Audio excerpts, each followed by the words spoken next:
ఎవరో చేసినటువంటి పొరపాటు వంశంలో. ఈయన ఎంత కష్టపడుతున్నాడో చూడండి. ఊర్ధ్వబాహు, 2 చేతులు పైకెత్తాడు. పంచతప, 4 వైపులా గ్రీష్మ ఋతువులో అగ్నిహోత్రాన్ని పెట్టుకుని కన్నులు ముయ్యకుండా సూర్యుడి వంక అలా చూస్తూ ఉన్నాడు. దీన్ని పంచాగ్నిహోత్ర తపస్సు అంటారు. పంచతప మాసాహారో, నెలకి ఒక్కరోజే ఆహారం తిన్నాడు. జితేంద్రియ, ఇంద్రియములను గెలిచి నిలబడ్డాడు. తస్య వర్ష సహస్రాన్ని 1000 ఏళ్ల తపస్సు చేశాడు. ఘోరే తపసితి స్థిత, ఘోరమైన తపస్సులో బ్రహ్మగారి గురించి అలా నిలబడ్డాడు. ఇప్పుడు చతుర్ముఖ బ్రహ్మగారు ప్రీతి చెందారు. అబ్బా, ఎంత ఘోరమైన తపస్సు చేస్తున్నాడు రా. ఆయన దిగొచ్చారు. భగీరథ మహాభాగ ప్రీతస్తేహం జనీశ్వర తపసాచ సుతప్తేన వరం వరయ సువ్రత. నాయన, నీకేం కావాలి? నీ తపస్సు చేత ప్రీతి చెందాను, నీకేం కావాలో కోరుకో, ఇస్తానన్నారు. ఆయన అన్నారు, గంగాయాః సలిలక్లిన్నే భస్మన్యేషాం మహాత్మనాం స్వర్గం గచ్చేయురత్యంతం సర్వే మే ప్రపితామహాః దేయాచ సంతతిర్దేవ నావసీదేత్ కులంచనః ఇక్ష్వాకూణాం కులే దేవ ఏషమేస్తు వరపరః. మా ప్రపితామహులైనటువంటి వారు పితృ పితామహ ప్రపితామహ. ప్రపితామహులైనటువంటి వాళ్ళంటే ముత్తాతలు దాహం కూడా తీరకుండా, ప్రేతత్వం విడవడానికి వీలు లేకుండా పడున్నారు. కపిల మహర్షి యొక్క ఆగ్రహ జ్వాలలకు భస్మరాశులై వాళ్ళ నుంచి గంగ ప్రవహించాలి. అందుకని స్వర్గలోకం నుంచి గంగని విడిచిపెట్టండి, ఇది నా మొదటి వరం. 2, ఏమి ప్రారంధమో తెలియదు కానీ మా ఇక్ష్వాకు వంశంలో ఎప్పుడూ సంతానం కోసం ఇబ్బందులు పడుతున్నారు. మా ఇక్ష్వాకు వంశం సంతానానికి ఇబ్బంది పడకుండా మా వంశము ఎప్పుడూ సంతోషంగా పుత్రపౌత్రాభివృద్ధిగా ఉండేటట్టుగా అనుగ్రహించవలసింది. ఏ చతుర్ముఖ బ్రహ్మగారు చూసి అన్నారు, తప్పకుండా. ఇందులో ఒక వరం నేను నీకు ఇచ్చేస్తున్నాను. ఇక్ష్వాకు వంశంలో ఇంకా సంతానానికి ఇబ్బంది లేకుండా తప్పకుండా వంశం కొనసాగుతుంది, బిడ్డలు పుడతారు. కానీ నాయన, గంగ ఆకాశంలోంచి పాతాళలోకంలోకి రావాలన్నావే, ఆ కోరిక నేను తీర్చలేను. ఎందుకో తెలుసా? గంగాయాః పతనం రాజన్ పృథివీన సహిష్యసి పృథివీన సహిష్యతి తాం వై ధారయితుం వీరనామ్యం పశ్యామి శూలినః. గంగ ఆకాశంలోంచి కాని భూమి మీద పడిందా, పాతాళలోకానికి వెళ్ళాలంటే ముందు భూమి మీద పడాలి. భూమి మీద కాని పడిందా, ఈ భూమి తట్టుకోలేదు, కదిలిపోతుంది భూమి. కాబట్టి భూమి యొక్క స్వరూపం పాడవకూడదు. కాబట్టి గంగని ఆకాశంలోంచి భూమి మీద పడు అని చెప్పడం కుదరదు. కానీ నేను నీకు ఒక మార్గం చెప్తాను. అలా పడాలి అంటే భూమి మీద నిలబడి గంగ పడుతున్నప్పుడు తల మీద పట్టి విడిచిపెట్టగలిగిన వాడు ఉండాలి.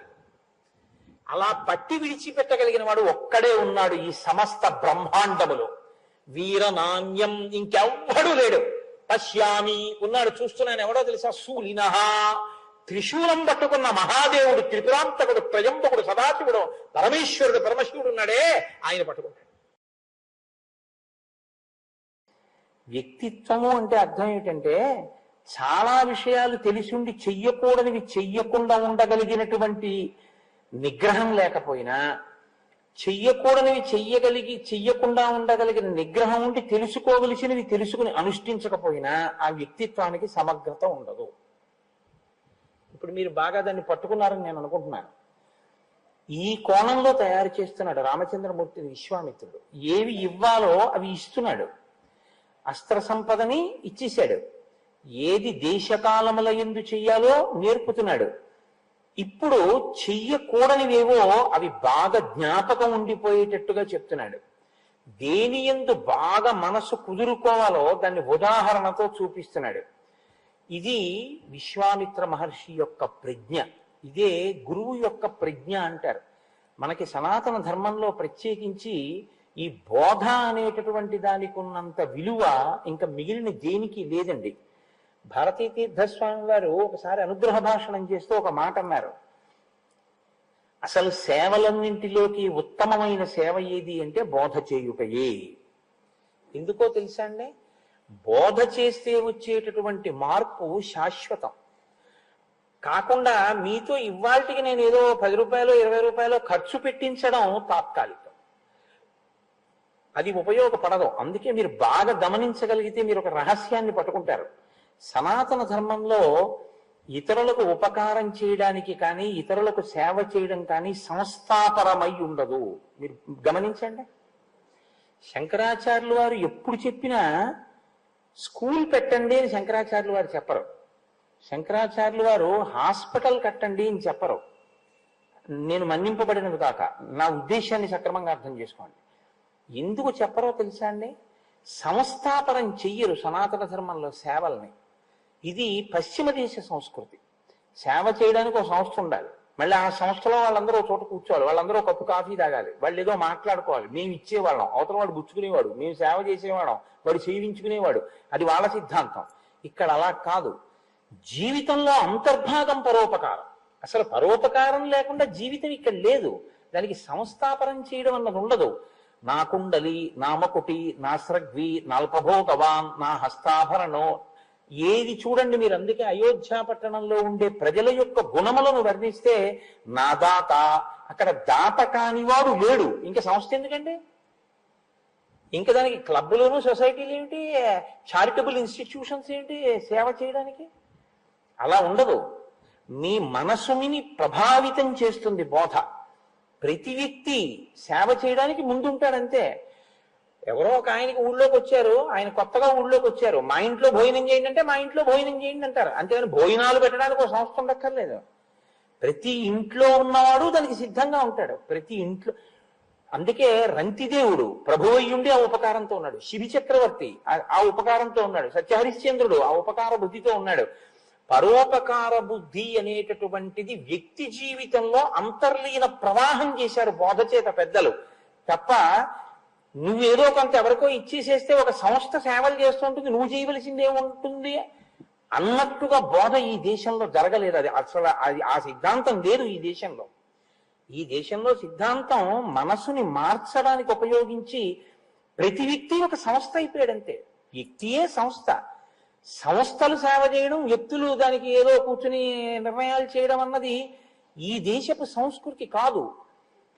మన దేశపు సంస్కృతి కానిదాన్ని ఇంకొక సంస్కృతి కబళించింది అనుకోండి, మూలాలు కదులుతాయి. మీరు ఎప్పుడు గమనించవలసి ఉంటుంది. అందుకే మూలం కదిలిపోయే పనిని ఎప్పుడూ చేయరాదు. శంకర భగవత్పాదులు అందుకే ఆ కోణంలోనే చేస్తారు బోధ. ఎప్పుడు చేసినా ఆయన అలాగే చెప్తారు. విశ్వామిత్రుడు రామచంద్రమూర్తితో మాట్లాడితే మీరు కేవలం ఆయన ఏవో జరిగిపోయిన విషయాలు చెప్తున్నాడు, జరిగిపోయిన కథలు చెప్తున్నాడని వినకండి. ఆయన చెప్తున్నప్పుడు మీరు వినేటప్పుడు ఈ కోణంలో వింటూ ఉండండి. ఇలా వింటే మీరు రామచంద్రమూర్తి యొక్క పాత్రలోకి పరకాయ ప్రవేశం చేయండి. ఆయన ఒక బ్రహ్మచారి, ఇంకాను తండ్రి చాటు బిడ్డ. ఇప్పుడే కొత్తగా బయటికి వచ్చాడు విశ్వామిత్రుడితోటి. విశ్వామిత్రుడు మాట్లాడేటటువంటి మాటల యొక్క ప్రభావం రామచంద్రమూర్తి జీవితం మీద ఉండి తీరుతుంది. ఎందుకో తెలుసా అండి? ఆయన ఒకటి నమ్మాడు జీవితంలో. మా నాన్నగారు చెప్పింది అంటే నాకది ఖచ్చితంగా ఉపయుక్తమే, ఇది నమ్మాడు. వాళ్ళ నాన్నగారు ఏం చెప్పారు? విశ్వామిత్రుడితో వెళ్ళి ఆయన ఏం చెప్తే చెయ్యి అన్నారు. ఇప్పుడు విశ్వామిత్రుడు ఏం చెప్తే చేస్తే, ఏం చెప్తే అది నమ్మితే ఆయన వ్యక్తిత్వం మలచబడుతోంది. మలచబడుతోంది అంటే విశ్వామిత్రుడు మాట్లాడేటటువంటి మాటలే, వాటి యొక్క సారాంశమే ప్రవర్తన యందు రాముడు. ఇప్పుడు రాముని యొక్క ప్రవర్తన గొప్పదైతే కీర్తి ఎవరిది? విశ్వామిత్ర మహర్షిది, వశిష్ఠ మహర్షిది. ఒక వ్యక్తి వృద్ధిలోకి వచ్చి 10 మందికి పనికొచ్చాడు, ఎవరిదా గౌరవం? గురువు గారిది. మీరు మొక్క చిన్నదై ఉన్నప్పుడు నీళ్లు పోస్తారు, కానీ మహావృక్షం అయినప్పుడు దానికి నీళ్లు పొయ్యరు. ఇంకా ప్రతి కొమ్మకి నీళ్లు పోయడం, దాని మొదట్లో నీళ్లు పోయడం ఏమి ఉండదు. తనంత తాను తట్టుకుంటుంది అంతే, కష్టాల్ని తట్టుకుని నిలబడుతుంది. ఇప్పుడు అది మహావృక్షం అయ్యేంత వరకు పోషిస్తాడు వ్యక్తి. అప్పుడు ఇంకా మేకొచ్చి తినేనివ్వండి, కోతొచ్చి కొమ్మ విరిచేయనివ్వండి, దొంగలొచ్చి ఎక్కి కొమ్మలు కొట్టుకు పోనివ్వండి, తనని తాను మళ్ళీ వృద్ధిలోకి తెచ్చుకోవడాన్ని ఆ చెట్టు నేర్చేసుకుంటుంది అంతే. అంతేగాని దానికి ఎవరింక రక్షకులు ఉండరు. మహావృక్షం కింద మలిచాడు విశ్వామిత్ర మహర్షి. ఇది మీరు బాగా పట్టుకోగలిగితే మన కర్తవ్యం ఏమిటో కూడా మనకు బోధపడుతుంది. ఇందులో 2 భాగములు ఉంటాయి. రాముణ్ణి విశ్వామిత్రుడు తయారు చేశాడు, అయిపోలేదు. మీరేం తయారు చేస్తున్నారు, నేనేం తయారు చేస్తున్నాను? ఒక మాటకంత ప్రభావం ఉంటే విశ్వామిత్రుడు మాటతో రాముణ్ణి తయారు చేయగలిగితే మీరు మీ మాటతో కూడా ఏమైనా ఉపకారం చేస్తున్నారా లోకానికి? బోధ చేసేటప్పుడు ఒకరికి ఉపయుక్తమైనటువంటి మాట మీరు ఏదైనా మాట్లాడుతున్నారా? మీ మాట వల్ల ప్రభావితమై ఆయన జీవితంలో ఒక కొత్త కోణం ఏదైనా ఆవిష్కరింపబడుతోందా? ఒక చెడుని వదిలిపెట్టి ఒక మంచిని కలుపుకోగలుగుతున్నాడా? అలా మీరు ఏమైనా మాట్లాడగలుగుతున్నారా? మీ మాట దీనికి ఏమైనా పనికొస్తోందా సమాజంలో? ఇది అంతఃపరిశీలనం చేసుకోవడం ఋషి రుణం తీర్చుకుని ఋషి పథంలో మనం ప్రయాణించడం. ఇది మీరు దృష్టిలో పెట్టుకున్నప్పుడు విశ్వామిత్రుడు చెప్పేటటువంటి ప్రతి మాట, విశ్వామిత్రుడు రాముడితో కలిసి కదిలిన ప్రతి కదలిక వెనక చాలా గొప్ప విషయాలు అనేక ఉంటాయి. ఎందుకంటే మీరు చూడండి, పునాది అన్నది బాగా లేదనుకోండి, మీరు ఎంత సౌధం కట్టినా ఇంకా అది నిలబడదు, అందులో ఉండడం కూడా కష్టం. ఎందుకంటే పునాది బాగులేదు, ఎప్పుడు పడిపోతుందో తెలియదు. పునాది బాగుంటే సౌధం బాగుంటుంది. రామాయణంలో రామచంద్రమూర్తి పాత్ర ఒక మహాసౌధం, అది యుగ యుగాలకి నీడనిచ్చే సౌధం. అటువంటి సౌధం నిర్మింపబడడానికి ఒక పునాది ఉంది. ఆ పునాది బాలకాండలో ఉంది. ఆ పునాది వేసిన వాళ్ళిద్దరు, ఒకరు వశిష్ఠుడు, ఒకరు విశ్వామిత్రుడు. వాళ్ళు వేసింది రాముడికి కాదు, రాముణ్ణి అడ్డుపెట్టి నరజాతికంతటికీ వేశారు. అందుకే రామాయణం ఎంతకాలం కావలసి ఉంటుంది అంటే, నరత్వం కావాలి అన్నంత కాలము రామాయణం కావాలి. నువ్వు నీ బిడ్డలకి ఏం మాట్లాడాలో తెలుసుకోవాలంటే రామాయణం చదువుకోవాలి. నువ్వు సమాజంలో వాళ్ళతో మాట్లాడడం ఎలా మాట్లాడాలో తెలియాలంటే నీకు రామాయణం తెలిసి ఉండాలి. నువ్వు నీ గురువు గారిని ఎలా గౌరవించాలో తెలియాలంటే నీకు రామాయణం తెలియాలి. నీ పూర్వీకుల్ని నువ్వు ఎలా గౌరవించి మాట్లాడాలో తెలియాలంటే నీకు రామాయణం తెలియాలి. నీకు రామాయణం తెలియని నాడు అసలు నీకు ఎవరి పట్ల గౌరవంతో ప్రవర్తించడం నీకు చేత కాదు.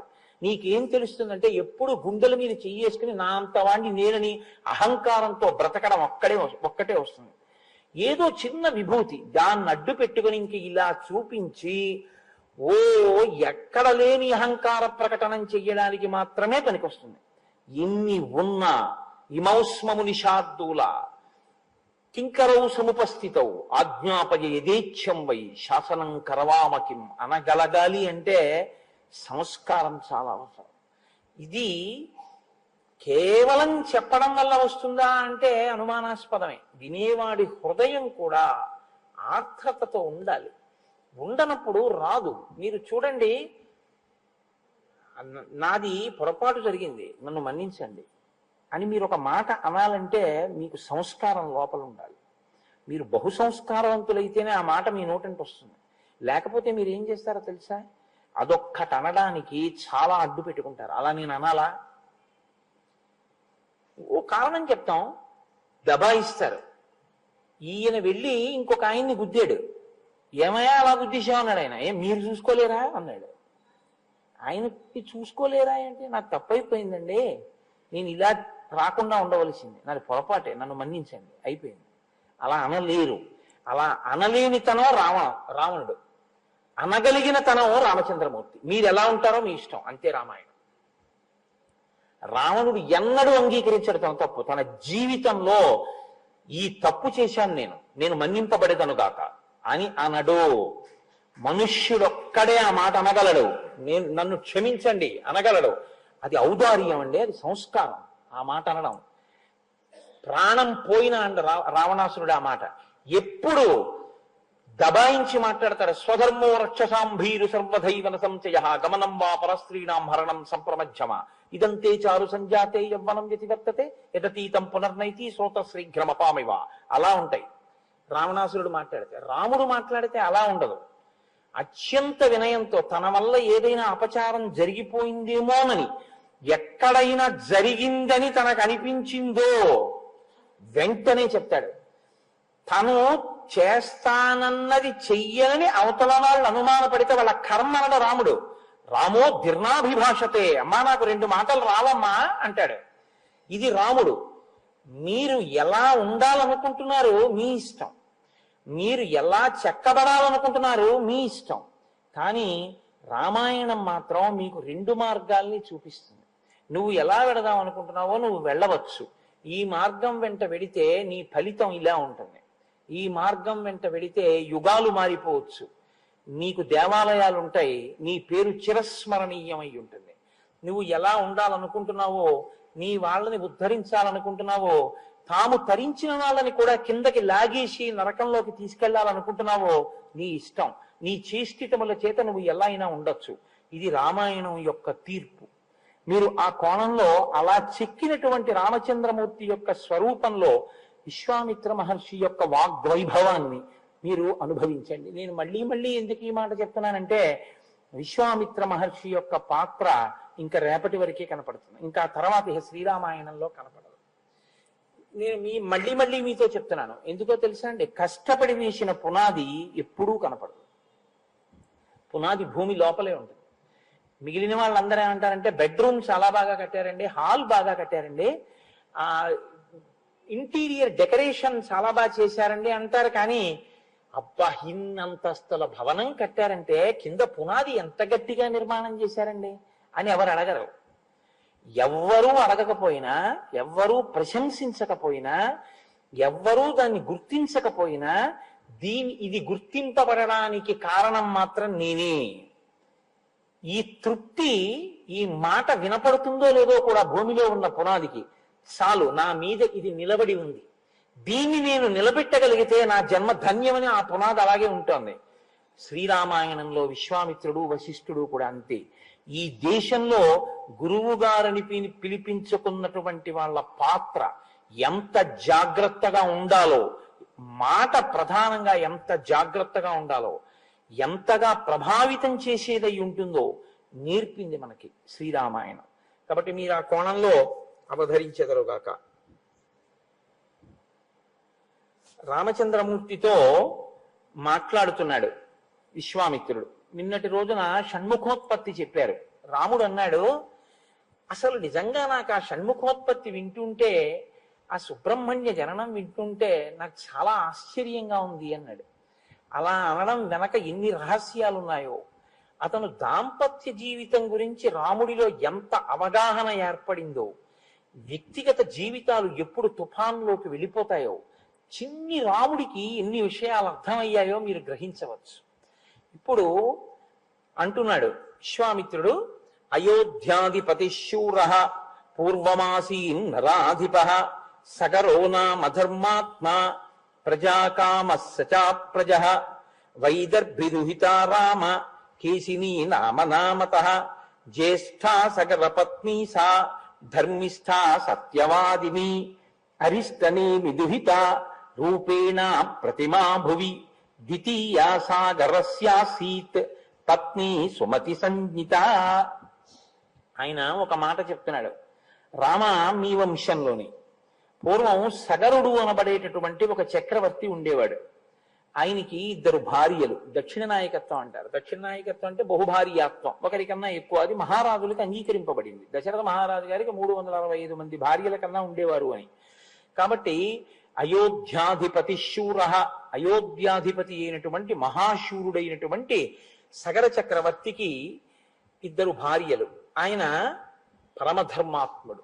రాజ్యాన్ని చాలా ప్రజల మనసు చూరగొనేటటువంటి రీతిలో పరిపాలన చేసినటువంటి వాడు.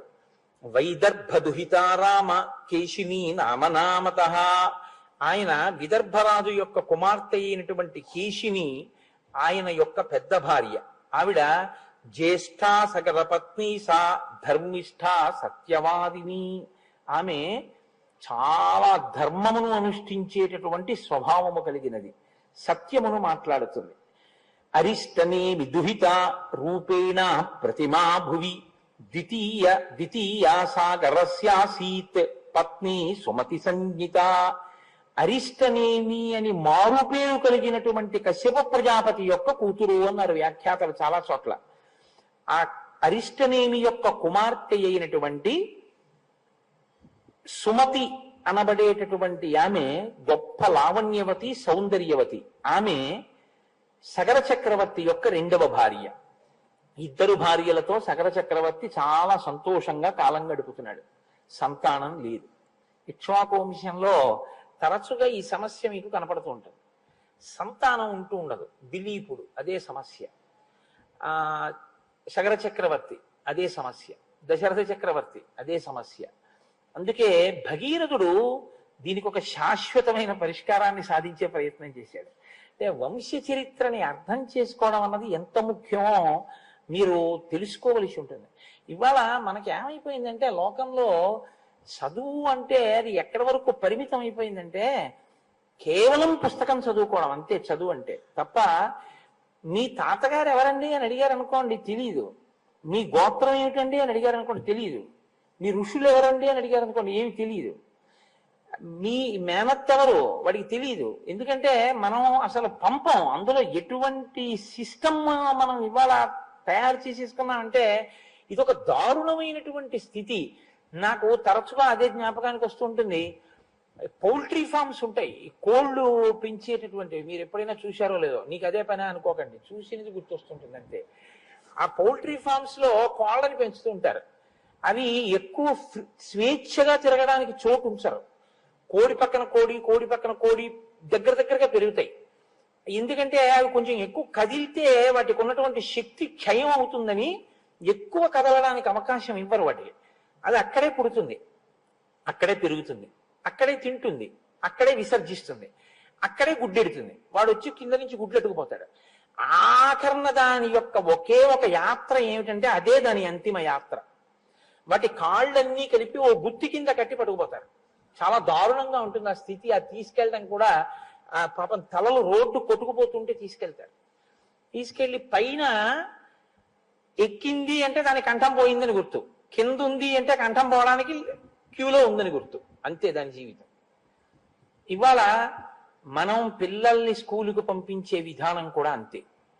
30 మంది కూర్చునేటటువంటి తరగతి గదిలో పౌల్ట్రీ ఫామ్ లో కోళ్ళు ఎలా ఉంటాయో అలా 60 మంది కూర్చుని ఉంటారు. పొద్దున్న 6 గంటలకు వెళ్తే రాత్రి 8 గంటల వరకు చదివే దిక్కుమాలిన చదువు. ఆ చదువుకు అర్థమే ఉండదు. వాడికి ఇంకేమీ తెలియదు. వాడికి ఏం తెలుసు అంటే స్టాప్ వాచ్ పెట్టి 60 నిమిషాల్లో ఎన్ని బిట్లు చేసేయగలవు. సంస్కారాన్ని పక్కన పెట్టని చదువు. ఇదే ప్రమాదం అంతా తీసుకొచ్చేస్తుంది. అక్కడే వచ్చింది ఇబ్బంది అంతా. చదువుది తప్ప అంటే సంస్కారం లేని చదువుది తప్పు, సెల్ ఫోన్ది తప్ప అంటే సెల్ ఫోన్ది తప్పు కాదు. ప్రవచన మంటపంలో సెల్ ఫోన్ వినడం, సెల్ ఫోన్ మాట్లాడడం, సెల్ ఫోన్ రింగ్ వచ్చేటట్టుగా దగ్గర పెట్టుకోవడం తప్పు. ఇదే నేను చెప్పింది. విశ్వామిత్రుడు నేర్పింది ఏమిటి అంటే నిగ్రహం నేర్పాడు రామచంద్రమూర్తికి. నిగ్రహం లేకుండా ఏది ఉన్నా ప్రమాదమేనండి. కాబట్టి నేను ఈ మాట ఎందుకు చెప్పవలసి వచ్చింది అంటే ఆ సగర చక్రవర్తికి 2 భార్యలున్నా సంతానం లేరు. ఇప్పుడైనా సంతానం కోసమని తపస్సు చేయడానికి వెళ్ళాడు. ఎక్కడికి వెళ్ళాడు? హిమవంతం సమాసాద్య భృగు ప్రస్రవణీగిరౌ. భృగు ప్రస్రవణము అనబడేటటువంటి ఒక పవిత్రమైనటువంటి ప్రదేశాన్ని చేరుకున్నాడు హిమవత్ పర్వతం మీద. ఎందుకంటే దేశము, కాలము, ప్రదేశము, దేశమే ప్రదేశము. దేశమునకు ఒక శక్తి ఉంటుంది. శృంగేరి పీఠం శృంగేరిలోనే ఎందుకు ఉండాలి? గుంటూరులో పెట్టకూడదా శంకరాచార్యులు వారంటే? శృంగేరిలో ఆ శక్తి కనపడింది, తపో శక్తి. దేశమునకు ఆ శక్తి ఉంటుంది, భూమండలమునకు. కాబట్టి ఇప్పుడు అక్కడికి వెళ్ళి ఆయన తపస్సు చేశాడు భార్యలతో కలిసి. ఎవరి గురించి? అదో గమ్మత్తు. భృగు మహర్షి గురించి తపస్సు చేశాడు. మహర్షి దర్శనానికి తపస్సు చేశాడు. అంటే మీరు ఇక్కడ ఒక విషయాన్ని గమనించవలసి ఉంటుంది. దేవతలు ఎంత శక్తివంతులో ఋషులు కూడా అంతే శక్తివంతులు. ఋషి కూడా మీకు అలాగే కృప చెయ్యగలడు. కాబట్టి ఆయన ఋషి గురించి తపస్సు చేశాడు. చేస్తే ఋషి ప్రత్యక్షం అయ్యారు భృగు మహర్షి. దేనికి తపస్సు చేస్తున్నావు? అది అడగక్కర్లేదు, ఆయనకి తెలుసు. ఆయన అన్నాడు, నీకు 2 భార్యలు కదా, ఒక భార్య యందు బహుసంతానము, అంటే చాలా మంది పిల్లలు పుడతారు. ఒక భార్య యందు వంశకరుడు జన్మిస్తాడు. చాలా తథాస్తు. ఆయన వెళ్ళిపోతున్నారు. కుతూహలం అని ఒకటి ఉంటుంది లోకంలో. కుతూహలం అన్నది ఎందులోంచి వస్తుందో తెలుసా అండి? మీ మనసు యొక్క స్థితిలోంచి వస్తుంది. వెంకటాచలంలో దర్శనం చేసుకుని మీరు బయటికి వస్తున్నారు అనుకోండి, ప్రసాదం ఇస్తూ ఉంటారు. ఇలా ఇలా ఇలా ఇలా చూస్తుంటాడు. ఇటు కౌంటరు అటు కౌంటరు, 2 దారులు ఉంటాయి. ఇటు నుంచి ఇస్తారు, అటు నుంచి ఇస్తారు. ఇటు అటు కూడా చూసి పెడతాడు. ఎందుకంటే చక్ర పొంగల్ ఇటిస్తున్నారని చూస్తాడు. అంటే తనకి ప్రసాదం మీద కుతూహలం కన్నా చక్ర పొంగలి మీద కుతూహలం ఎక్కువ. జిహ్వ చాపల్యం అక్కడ కూడా ఉంది అని గుర్తు. సరే, ఏమో చక్ర పొంగల్ని ప్రసాదంగా తీసుకున్నాడు కదండి అంటే ఏమో కొంతవరకు పర్వాలేదేమో. కానీ అదేంటండి, ఎట్టెడితే ఏదిస్తే అది ప్రసాదం అండి నాకు అన్నవాడికి అలా చూడక్కర్లేదు. అక్కడికి వెళ్ళి చెయ్యి పెట్టి చేతిలో ఏం పెడితే కళ్ళకు అద్దుకుని అది నోట్లో పెట్టుకుని వెళ్ళిపోతాడు కదా. కుతూహలం ఎక్కడ ఉంటుందో అంటే మనసు యొక్క స్థితిని బట్టి ప్రశ్న వస్తుంది ఎప్పుడూను. నేను అందుకే మీతో మనవి చేశాను, అదొక పెద్ద మనస్తత్వ శాస్త్రం అండి. శ్రీరామాయణం బాగా జీర్ణమైతే మీతో మాట్లాడే మనిషి యొక్క మాటని బట్టి ఆయన సంస్కారాన్ని లెక్క కట్టేస్తారు, మీరు తెలిసిపోతుంది. కాబట్టి ఇప్పుడు ఇద్దరు భార్యలు అన్నారు, మాలో ఎవరికి వంశకరుడు ఎవరికి బహుపుత్రులు అంటే ఇద్దరికి ఏదో కోరిక ఉందిగా, ఇద్దరూ ఎక్కువ సంతానమే కావాలని కోరుకుంటే ఇబ్బంది, కానీ ఇద్దరికి ఏమో వేరు వేరు కోరికలు ఉన్నాయేమో అంటే భృగు మహర్షి అన్నారు, ఆ గొడవ ఎందుకు మీకు ఎలా కావాలి అడగండి అన్నారు. మునేస్తువచనం శ్రుత్వా కేశినీ రఘునందన పుత్రం వంశకరం రామ జగ్రాహన్ నృపసన్నిధౌ. అంటే రాజసన్నిధిలోనే అడిగింది. అంటే రాజుగారిని వీళ్ళు ఏమండి అడగండి అడగండి, మాలో ఎవరికి ఎక్కువ మంది పిల్లలో ఎవరికి ఒక్క పిల్లాడు పడతారో మీరు అడగండి అన్నారని గుర్తు కదా. మళ్ళీ భార్యల్ని తీసుకుని భృగు మహర్షి దగ్గరికి వెళ్ళి నిలబడి అడిగాడంటే ఏంటండి దాని అర్థం? కుతూహలమును ప్రదర్శించిరి. ఇప్పుడు భృగు మహర్షి మీరే అడగండి అన్నారు. అంటే పెద్ద ఆవిడంది, మునిస్తువచనం శ్రుత్వా కేశినీ రఘునందన ఓ రామ, రాముడికి చెప్తున్నాడు పిలిచి ఈ కథంతాను. ఆ ముని ఆమెని అడిగినప్పుడు నాకు వంశకరుడైనటువంటి ఒక్క కుమారుడు కావాలి అని అడిగింది. అందుకని మహర్షి అన్నారు, తథాస్తు, నీకు వంశకరుడైన కుమారుడు లభిస్తాడు. రెండో ఆవిడంది, షష్ఠిం పుత్ర సహస్రాణి సుపర్ణ భగినీ తదా మహోత్సాహాన్ కీర్తిమతో జగ్రాహ సుమతి సుతాన్. సుమతి రెండవ భార్య. ఈవిడ చాలా చిత్ర విచిత్రమైనటువంటి స్థితిలో ఉంటాయి ఒక్కొక్కరి మనస్సు. ఆ మాటకి ఉండేటటువంటి అర్థాన్ని తెలుసుకోకుండా, దాని లోతుపాతులు పరిశీలనం చేయకుండా గబుక్కుని ఉత్సాహపడిపోతే అలాగే ఉంటుంది. షష్ఠిం పుత్ర సహస్రాన్ని 60,000 మంది పిల్లలు నాకు కావాలండి, ఎక్కువ మంది పిల్లలు కావాలని. 60,000 మంది పిల్లలు. సుపర్ణ భగిని తదా, కశ్యప ప్రజాపతి కూతురు కాబట్టి గరుత్మంతుని చెల్లెలు, అందులో సుపర్ణ భగిని తదా గరుత్మంతుని చెల్లెలు సుమతి. మహోత్సాహాన్ కీర్తిమతో.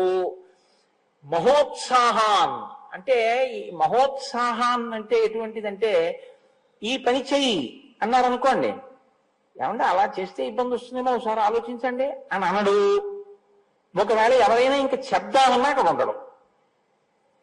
ఏమయ్యో ఆగ అలా వెళ్ళిపోతున్నాయంటే దానివల్ల ఇబ్బంది వస్తుందేమో అని మళ్ళీ ఏమైనా చెప్దాం అనుకున్నారనుకోండి, ఆయన అక్కడ ఉండడు, వెళ్ళిపోతాడు ఆ పని మీద. అత్యుత్సాహం అన్నమాట మహోత్సాహాన్. అంత ఉత్సాహం ఉన్నవాళ్ళు 60,000 మందిని.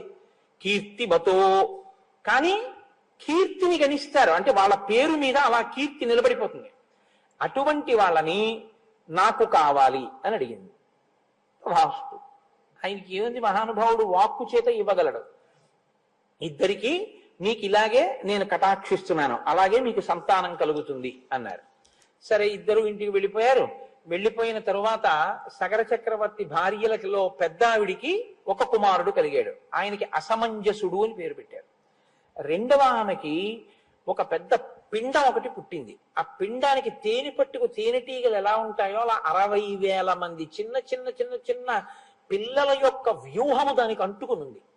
దాదులు వీళ్ళని నీతి కుండల్లో పెట్టి పెంచి పెద్ద చేశారంటే ప్రిమిచ్యూరుడు భర్త అన్నది రామాయణ కాలానికే ఉందిలా ఉంది. అందుకని 60,000 మందిని నీతి కుండల్లో పెట్టి పెంచి పెద్ద చేశారు. ఇప్పుడు ఈ 60,000 మంది పెద్దవాళ్ళు అయ్యారు. అసమంజసుడు పెద్దవాడయ్యాడు.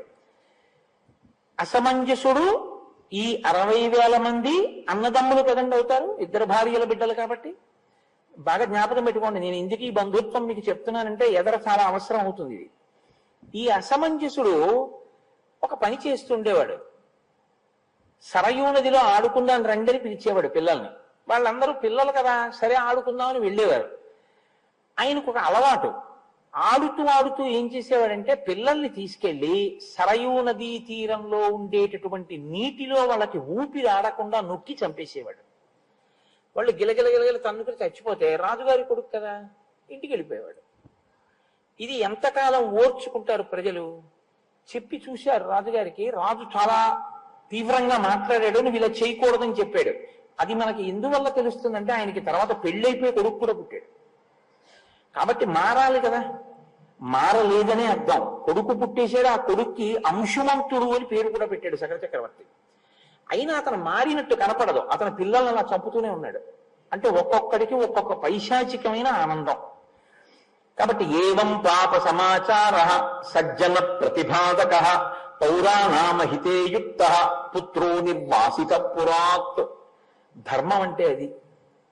ధర్మం అంటే 10 మంది బిడ్డలు పోయి ఏడుస్తుంటే నా పిల్లాడు సంతోషిస్తున్నాడని ఊరుకోవడం కాదు. ధర్మం ధర్మమే. కాబట్టి రాజు అన్నాడు, సజ్జన ప్రతిబాధక, సజ్జనుల్ని బాధిస్తోంది నా కొడుకు ప్రవర్తన, కాబట్టి వీడి ఊళ్ళో ఉండడానికి వీల్లేదని రాజ్య బహిష్కారం విధించాడు. నువ్వు నా దగ్గర ఉండకుండా వెళ్ళిపో అన్నాడు. అసలు తండ్రికి కొడుకు కనపడకుండా దూరంగా వెళ్ళిపోతున్నాడు అంటేనే చాలా బెంగ. అటువంటిది తండ్రి తనంత తానుగా కొడుకుని రాజ్య బహిష్కారం విధించాలి అంటే చాలా కష్టం. అది రాజే తలుచుకుంటే దాన్ని ఎలాగైనా సరే తిమ్మిని బమ్మి చేసి తన కొడుకే ఒప్పు అని నిరూపించవచ్చు. కానీ అది ఇక్ష్వాకు వంశంలో ఉన్నటువంటి చక్రవర్తుల లక్షణం కాదు. ధర్మం కోసం అవసరం అయితే తన కొడుకుని విడిచిపెట్టాడు రామ సగర చక్రవర్తి. జ్ఞాపకం పెట్టుకో. ఇప్పుడు ఏం చేస్తోంది ఇది రాముడి మీద గుర్తించండి. త్యాగం చెయ్యగలిగిన లక్షణాన్ని పెంచుతోంది. ఇదే నేను మీకు చెప్పింది. ధర్మం కోసం, ప్రజల కోసం అవసరమైతే కడుపున పుట్టినటువంటి కొడుకుని విడిచిపెట్టాడు మా వంశంలో ఉన్నటువంటి పెద్ద ఆయన.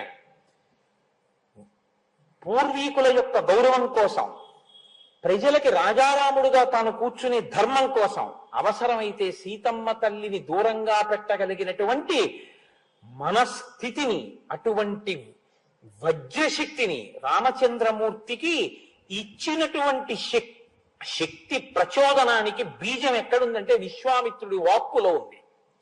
ధర్మం కోసం ఎలా నిలబడాలో నేర్పాడు మహానుభావుడు. అందుకు చెప్తాడు, ఎక్కడ ఏ కథ చెప్పాలో చెప్తాడు. ఎంత అందంగా మాట్లాడతాడో చూడండి. అనుష్టుప్లో మాట్లాడతాడు. పెద్ద ఏం విశేషమైన వర్ణన చేయడు, ఒక్క మాట. కానీ అది జారిపోయింది అనుకోండి, ఆ మాట అది పట్టుకోలేదు అనుకోండి రాముడి వ్యక్తిత్వం దిద్దపడదు. గురువు నోటి వెంట వస్తున్నటువంటి మాట, ప్రతి మాటని పట్టుకోవడంలోనే అభ్యున్నతి ఉంటుంది. గురువు గారి పని ఏంది మాట్లాడడమే పని అనుకుంటే శిష్యుడు ఉద్ధరణ పొందలేడు. ఏవం పాప సమాచార సజ్జన ప్రతిబాధక పౌరాణామహితే యుక్త పుత్రో నిర్వాసిత పురాత్. రాజ్యంలోంచి వెళ్ళగొట్టాడు. వెళ్ళగొట్టి ఆయన కొడుకైనటువంటి అంశుమంతుణ్ణి మాత్రం దగ్గర పెట్టుకున్నాడు. ఎందుకు పెట్టుకోవాలి అంటే, నువ్వు మీ అబ్బాయిని తీసుకుని అవతలపోలేదు. నువ్వు మీ అబ్బాయిని తీసుకుని అవతలపో అనడానికి అబ్బాయి చేసిన తప్పే ఉంది. మనవణ్ణి ఉంచుకున్నాడు. నేను కూడా నా నాన్నగారితో పోతానన్నాడు అనుకోండి, అయితే బాగుంటాడు. అలా అనలేదు వాడు. అంటే వాడు ధర్మాధర్మ విచక్షణ ఎరిగినవాడు, పిల్లవాడి స్థాయిలో ఉన్నవాడు. కాబట్టి నేను వాడంటున్నాను.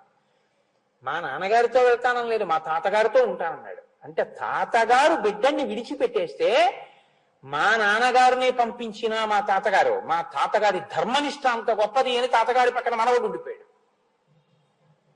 తండ్రి ఆ స్థితి, కొడుకు ఈ స్థితి. పైన తండ్రి తాతగారిది ఆ స్థితి, మధ్యలో ఉన్నవాడిది ఇంత విచిత్రమైన స్థితి. ఎందుకు వస్తాయి ఇలాగా? అదే కర్మ ఫలితాలంటే. ఎంత గమ్మత్తుగా ఉంటుందో చూడండి. మీరు అదొక్కటి పట్టుకుని ఎంతైనా విశ్లేషణలోకి వెళ్ళచ్చు. రాముడి మనసులోకి నాటుకుపోతున్న ఇవన్నీ. నేను పుట్టిన వంశం ఇంత గొప్పది, నా ముందు ఉన్నటువంటి వాళ్ళు అంత గొప్పవాళ్ళు, నేనొక్క పొరపాటు చేస్తే వాళ్ళందరూ సిగ్గుతో తలంచుకుంటారు. మా వంశంలో చెడ పుట్టాడు వీడి వల్ల మేమందరం ధర్మాత్ములమై కూడా ఇలా తల దించుకు నిలబడుతున్నాం, వీడు మా వంశంలో పుట్టినందుకు అని వాళ్ళు బాధపడతారు. నేను అలా ప్రవర్తించకూడదు. మా తాత మా తండ్రులు గౌరవింపబడాలి, నన్ను చూసి సంతోషించాలి, మా రాముడు ఇటువంటి వాడు అని వాళ్ళు సంతోషించాలి. అబ్బా ఏమి అంశవంతుడు, ఏమి సగర చక్రవర్తి, ఏది చేస్తే ప్రభు రాజ్యంలోంచి పంపించేయచ్చు అంటే ఊరి క్షేమం కోసం అవసరమైతే తన కొడుకును వదిలేశాడు. తన కొడుక ఊరా అంటే ఊరే కొడుకు కాదు, ఇది ప్రభు అంటే.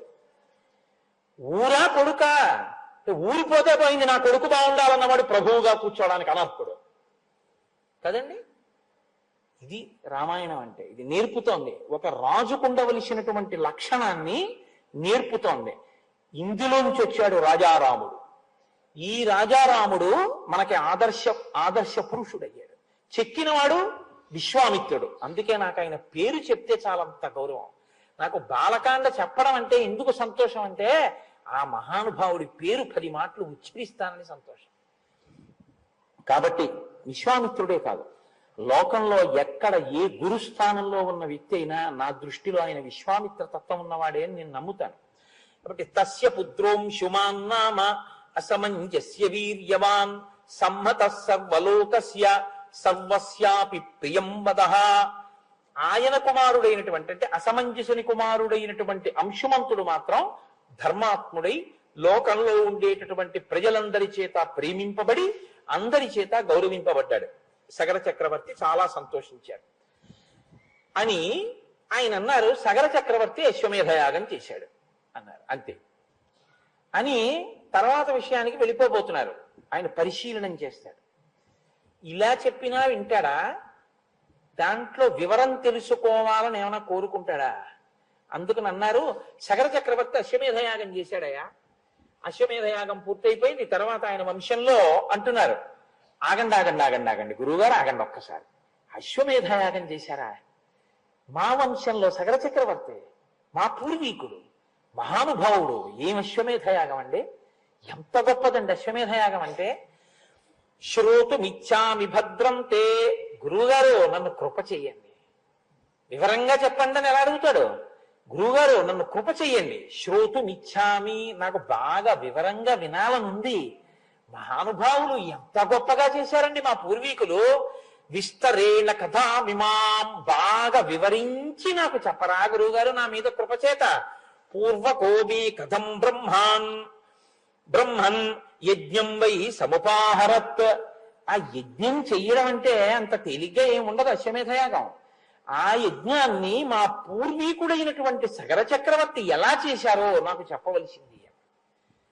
ఒక నవ్వు నవ్వాడు. విశ్వామిత్రస్తు కాపుత్సంవాచ ప్రహసన్నివా, ఓ చిరునవ్వు చిందించేట విశ్వామిత్రుడు. ప్రహసన్నివా, దేనిక చిరునవ్వు? ఇదిరా అబ్బాయి నీకుండవలసిన లక్షణం. మీ తాతగారా అన్నారనుకోండి ఎవరో తెలుసున్న వాళ్ళు, అమ్మ బాబోయ్ ఆయన దగ్గరికి వెళ్తేనండి సుత్తీసేస్తాడంటారు ఇవాళ మన పిల్లలైతే. మాకెందుకండి మా తాతగారి గోల. అసలు తాతగారి గురించి నాయనమ్మ గురించి ఎంత లేకిగా మాట్లాడచ్చో, ఎంత పేరు పెట్టి పిలవచ్చో, ఎంత అసహ్యంగా ప్రవర్తించచ్చో ఆదర్శంగా డబ్బులిచ్చి మరీ చూపి. తండ్రి గురించి తెలీదు, తాత గురించి తెలీదు, తండ్రి గారు చేసింది తెలీదు, తాతగారు చేసింది తెలీదు. దేనికి నువ్వు ఇంకా నీ జన్మకి ప్రయోజనం? నేను మీకు ఒక యథార్థం చెప్తున్నాను. ఇవాళ నేను ఇక్కడికి రామాయణం చెప్పడానికి రావడానికి కారణం ఒక్కటే. హరిప్రసాద్ గారు నాతో కన్నులు నీరు పెట్టుకుని ఓ రోజున ఓ మాట చెప్పారు. రామచంద్రమూర్తి ఊరేగింపు వెళ్ళిపోతుంటే మా నాన్నగారు ఇంట్లోంచి చూసి పరమ సంతోషంగా బయటికి వచ్చి హారతిచ్చి లోపలికి వెళ్ళి కూర్చుని రామనామం చెప్పుకుంటూ శరీరం వదిలిపెట్టారండి. మా నాన్నగారికి అంత రామభక్తి, కోటేశ్వరారు అని చెప్పుకుని కళ్ళమ్మన నీళ్లు పెట్టుకున్నారు. అంత రామభక్తి కలిగినటువంటి తండ్రి పట్ల ప్రీతి కలిగిన కొడుకు రామాయణం చెప్పమని అడిగాడు. ఇంకంతకన్నా ఏ కారణం కావాలి రామాయణం చెప్పడానికి? సెలవు పెట్టి వెళ్ళవలసిందే. నువ్వు నీ పితృదేవతల పట్ల నీకు ప్రేమ లేకపోతే, నీ తండ్రి మీద ప్రేమ లేదు, నీ తాత మీద ప్రేమ లేదు, బూడిదలో ఎందుకు నీ చదువు? ఎందుకు పనికి వస్తుంది? తండ్రిని వృద్ధాశ్రమం, తల్లిని వృద్ధాశ్రమం, నీ పినతండ్రిని గౌరవించో, పెద్దతండ్రిని గౌరవించో, గురువుని గౌరవించో. నీకు ఎవ్వరి పట్ల గౌరవం లేదు. నీ అంత నువ్వు పుట్టావు, నీ అంత నువ్వు పెరిగావు. నీ శుభలేఖ మీద పెద్దవాళ్ల పేరు ఉండదు. నీకు నువ్వు పిలుచుకుంటూ శుభలేఖ వేసుకుంటావా? అనాథవా నువ్వు? ఏమన్నా నీకు తల్లిదండ్రులు లేరు? I solicit your gracious presence ఏమిటండి? నీ పెద్దవాళ్ళు పిలవాలా, నువ్వు పిలుచుకుంటావా? నా పెళ్లికని ఎవరు లేరా నీకు? అనాథమా? ఏమా దరిద్రం అంటే ఇవాళ మనం వింత పోకడలకి పోయి మన సంస్కృతి కాని సంస్కృతిని నెత్తికెత్తుకుని పాడు చేస్తున్నది ఎవరైనా ఉంటే పెద్దవాళ్లే. నేను క్షమింపబడేదనుగాక. రామాయణం పిల్లలకి తెలియకపోతే తప్పు పెద్దవాళ్ళదే. మీరు కొనలేదు రామాయణం, కోట్ల రూపాయలు ఖర్చు పెట్టేశారు లేచిన దగ్గర నుంచి. తిన్న యాపిల్ పళ్ళల్లో 1,00,000 వంతు డబ్బు పెట్టి 6 కాండలు గోరఖ్పూర్వి కొని ఇంట్లో పెట్టుంటే నీ కొడుకు ఎప్పుడో ఒకప్పుడు రామాయణం చదివి ఉండేవాడు. నీ ఇంట్లో ఇంటీరియర్ డెకరేషన్ కి అంత డబ్బు ఖర్చు పెట్టావు, నీ ఇంట్లో 6 కాండల రామాయణం లేదు. దేనికి నిన్ను మన్నించాలి? దేనికి గౌరవించాలి? ఈ రామాయణం అంత బరువైందా? 6 కాండల పుస్తకం కొని నీ ఇంట్లో పెట్టలేదు. 12 స్కందాల భాగవతం పోతన గారిది నీ ఇంట్లో లేదు. నీ ఇంటి పిల్లలు సంస్కారవంతులు అవ్వాలని నువ్వు కోరుకోవడానికి నీకున్న నైతికమైన అర్హత ఏమిటి? లేదు. మనకి ఎక్కడ కోల్పోతున్నాం అంటే మన సంస్కారాన్ని మనం విడిచిపెడుతున్నాం. నా ఆర్తి చేత పలికిన వ్యగ్రతతో కూడిన మాటలు మన్నింపబడుగాక. కాబట్టి ఇప్పుడు 60,000 మంది ఒక భార్య పిల్లలు, రెండవ భార్య యొక్క పెద్ద భార్య యొక్క మనవడు, పెద్ద భార్య వైపు నుంచి వచ్చినటువంటి మనవడు. ఎందుకంటే అసమంజసుని యొక్క కొడుకైన అంశుమంతుడు, రెండవ భార్య యొక్క పుత్రులైన 60,000 మంది పిల్లలు. అంటే పిల్లలు 60,000 మంది ఉన్నారు, ఒక మనవడు ఉన్నాడు సగర చక్రవర్తి. ఈయన అశ్వమేధయాగాన్ని సంకల్పం చేశారు. సంకల్పం చేసి గుర్రాన్ని విడిచిపెట్టాడు. ఏమిటి ధైర్యం? 60,000 మంది కొడుకులే ఉన్నారు. ఈ భూమి 60,000 యోజనములట. 60,000 యోజనములు కాబట్టి యోజనానికి ఓ పిల్లాడు వెళ్ళినా గుర్రాన్ని ఎవడో ఎత్తుకుపోలేడు కదండి. కాబట్టి అశ్వమేధయాగం చేద్దాం అనుకున్నాడు. అనుకుని గుర్రాన్ని విడిచిపెట్టాడు. చిత్రం ఏం జరిగిందంటే, రాక్షసీం తనుమాస్థాయ యజ్ఞీయాశ్వమపాహరత్ క్రియమాణీ తుకాకుత్స తస్మిన్నశ్వే మహాత్మనః. దేవేంద్రుడు రాక్షస స్వరూపాన్ని మాయాస్వరూపంగా గ్రహించి ఆ గుర్రాన్ని ఎత్తుకుపోయాడు. ఎత్తుకుపోతే ఇప్పుడు ఆ గుర్రం కనపడలేదు. ఆ గుర్రానికి రక్షకులుగా వెళ్ళిన వాళ్ళు వెనక్కి వచ్చేసారు. వెనక్కి వచ్చేసి సగర చక్రవర్తి యజ్ఞ దీక్షలో ఉన్నాడు. అటు ఇటు కదలకూడదు దీక్షలో ఉన్నప్పుడు, అందుకని యజ్ఞ దీక్షలో ఉన్నాడు. ఆయన దగ్గరికి వచ్చి చెప్పారు, గుర్రాన్ని ఎవరో ఎత్తుకుపోయారండి అన్నారు. ఇప్పుడు గుర్రం కనపడకపోతే, గుర్రం తిరిగి రాకపోతే యజమానికి, క్రతువు చేయిస్తున్న వాళ్ళకి కూడా అది అరిష్టం. కాబట్టి ఎలాగైనా గుర్రం తిరిగి రావాలి సగర చక్రవర్తి. కాబట్టి నువ్వు జాగ్రత్త, నువ్వు వెళ్ళడానికి వీల్లేదు, యజ్ఞ దీక్షలో ఉన్నావు, కాబట్టి ఎవరినైనా పంపు అన్నాడు. ఆయన 60,000 మంది పిల్లల్ని పిలిచాడు. మహోత్సాహం కదండి వాళ్ళు, చెప్పగా వెళ్ళిపోతారు అంతే ఇంకా పని మీద. ఏకైక యోజనం పుత్ర విస్తారం అధిగచ్చత యావత్తురంగ సందర్శ తావత్ ఖనతమేదినీం అన్నాడు. అంటే చూడండి, మనం కోపం వచ్చేస్తే ఎందుకు కనపడతారా, వెతికేసేయండి అంతే శుభ్రంగా, ఎక్కడి ఒక్కడ వెతకండి అంటాను చూసారా. అలా ఎందుకు కనపడదు గుర్రం?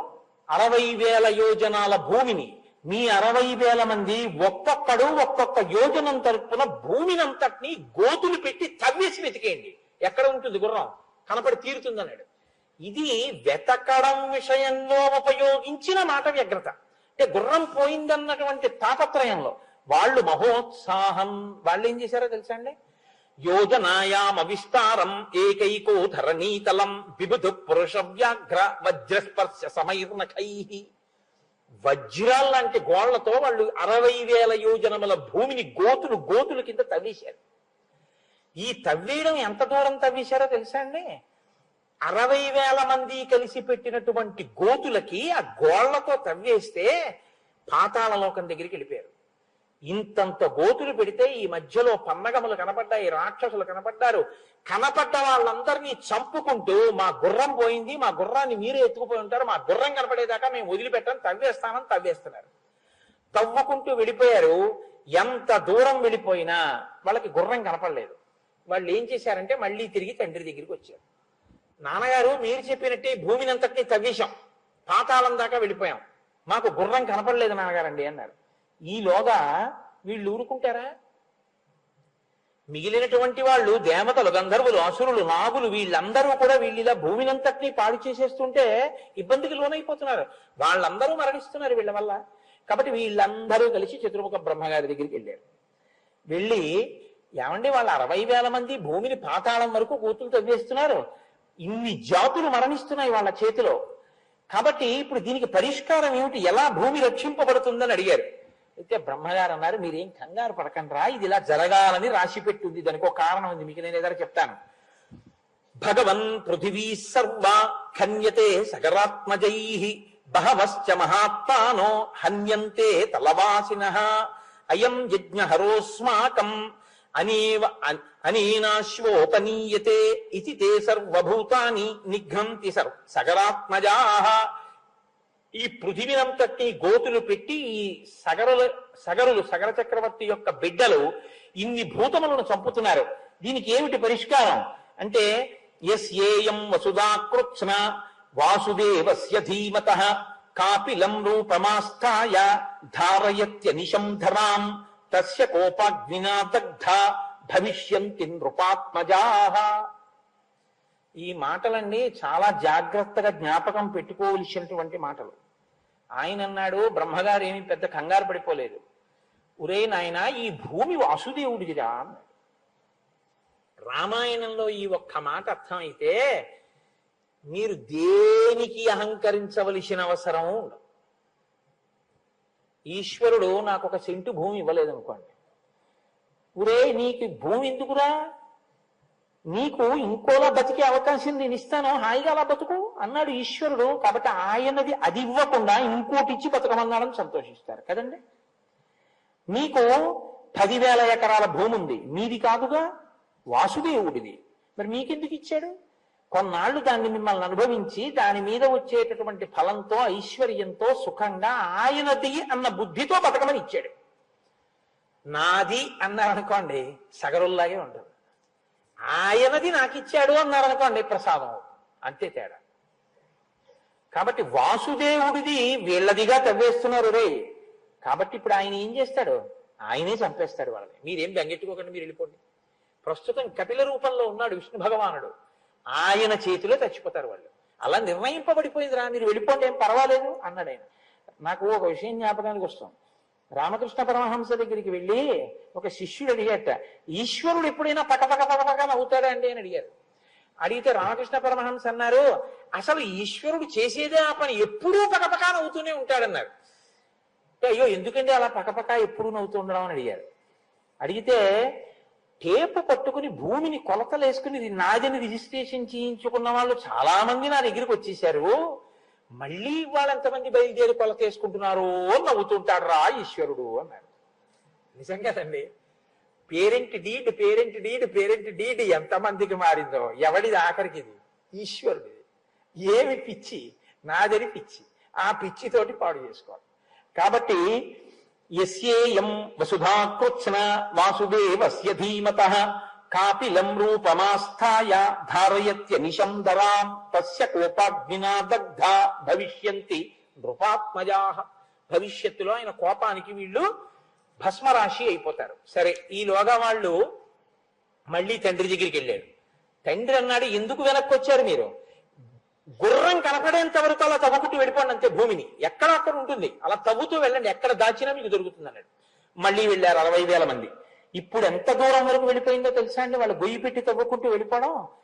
వాళ్ళు అలా వెళ్ళిపోగా తూర్పు దిక్కున తవ్వుకుంటూ కిందకి వెళ్ళిపోతే వాళ్ళకి దిశా గజం విరూపాక్షం ధారయంతం మహీతలం సపర్వత వనాంకృత్స్నాం పృథివీం రఘునందన శిరసాధారయామాస విరూపాక్షో మహాగజః యదా పర్వాణి కాకుత్స విశ్రమాబ్ధం మహాగజః ఖేదాచ్ఛాలయతే శీర్షం భూమికంపస్తదా భవేత్. అప్పుడు వాళ్ళు తూర్పు దిక్కుగా కిందకి వెడితే వాళ్ళకి అక్కడికి వెడితే విరూపాక్షం అనేటటువంటి ఒక పెద్ద ఏనుగు ఒకటి కనపడింది. అది మోస్తోంది భూమిని తన కుంభస్థలం మీద. అది ఈశ్వరుడు యొక్క నిర్ణయం. ఇదంతా మన ప్రజ్ఞ అంటాం మనం. ఆయన పెట్టాడు అక్కడ దిగ్గజాలని. ఆ గజం మోస్తోంది, ఆ విరూపాక్షం అన్నది తూర్పు దిక్కున భూమిని అది బరువు మోస్తోంది. దానికిట అప్పుడప్పుడు తలకాయ నిప్పిడుతుంది. కుంభస్థలం నిప్పి పెడితే అది కొంచెం నిప్పి తగ్గడం కోసమని ఇలా అంటుంది. ఇలా అన్నప్పుడు భూమి కంపిస్తూ ఉంటుంది. రామా, విశ్వామిత్రుడు చెప్తున్నాడు రామచంద్రమూర్తితో, భూమి కంపించడానికి కారణం అదిగో అది. ఆ ఏనుగుకి తల నిప్పి పెడితే ఒకసారి తల కదుపుతుంది, అది తల కదిపిందో భూమి కంపిస్తుంది. ఇక్కడ మీరు ఒక విషయాన్ని కొంచెం జాగ్రత్తగా గమనించాలి. ఏనుగండి అసలు ఎప్పుడూ తల కదపకుండా ఉండదు.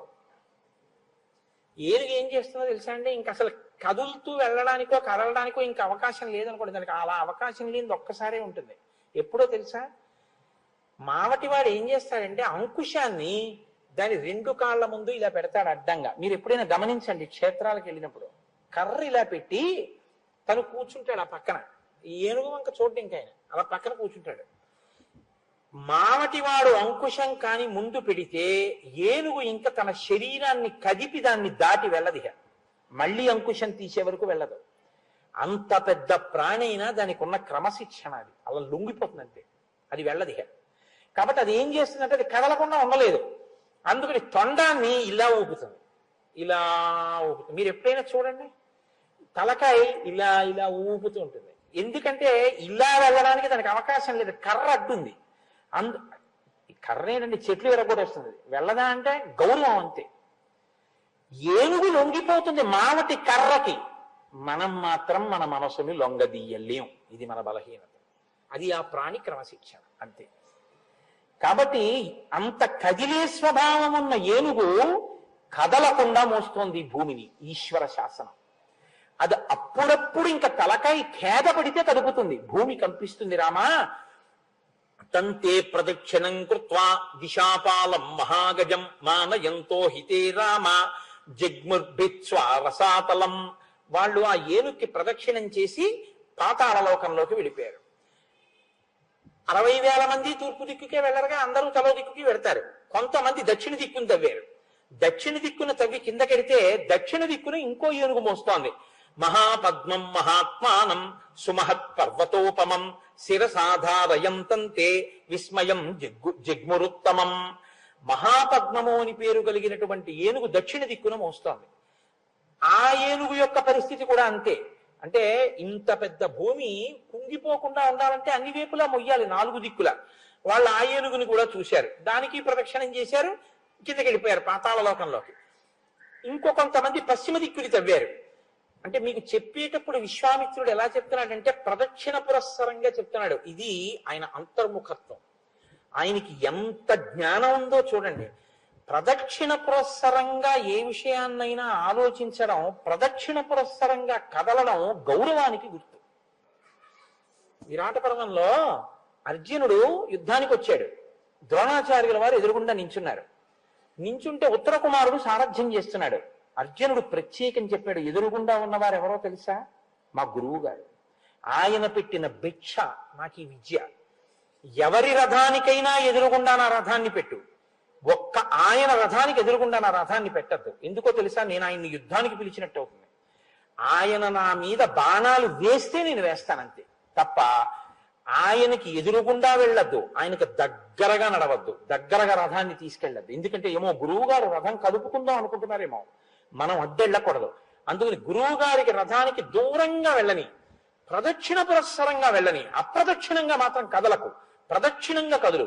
ప్రదక్షిణంగా కదిలితే గౌరవాన్ని ఆవిష్కరించినట్టు. మీరు ఏ క్రతువు చేస్తున్నారో, ఏ పని చేస్తున్నారో దాని యందు మీరు విపరీతమైనటువంటి పవిత్రతని ఆవిష్కరించడం ఏమిటంటే మీరు మార్గాన్ని నిర్ణయించుకోవాలి, ఎటు వెడదాం అనుకుంటున్నారు అన్నది.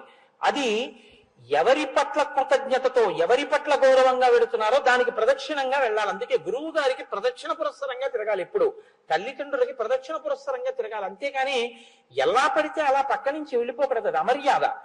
ఎంత అందంగా మాట్లాడతాడో చూడండి విశ్వామిత్రుడు. చెప్పేటప్పుడు పశ్చిమాన్ని ఉన్న ఏనుగులు ముందు చెప్పచ్చు, చెప్పడు.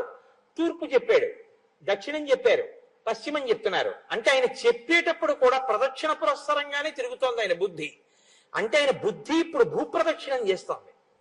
అంటే ఆ ప్రదక్షిణ పురస్సరంగా ఆలోచించడం, ప్రదక్షిణ పురస్సరంగా తిరగడం, ఇవన్నీ కూడా లోపల మంగళప్రదమైన ఆలోచనలతో కూడిన సంస్కార బుద్ధి ఉన్నవాళ్ళు తప్ప వేరొకరు చేయలేరు తప్ప. అందుకే ఆ కదలికకి అంత ప్రాధాన్యత ఉందండి, అది సంస్కారాన్ని ఆవిష్కరిస్తుంది. కాబట్టి దిశా గజం సౌమనసం దదృశుస్తే మహాబలాహ. సౌమనసం అనేటటువంటి ఏనుగు పశ్చిమ దిక్కున ఆ భూమండలాన్నంతటినీ మోస్తోంది. సరే, పశ్చిమ దిక్కు అయిన తర్వాత ఉత్తరం. ఉత్తర దిక్కున వెళ్ళేటటువంటి వాళ్ళు ఆ కిందకి దవ్వారు. భద్రం భద్రేన వపుషా ధారయంతం మహీమిమాం.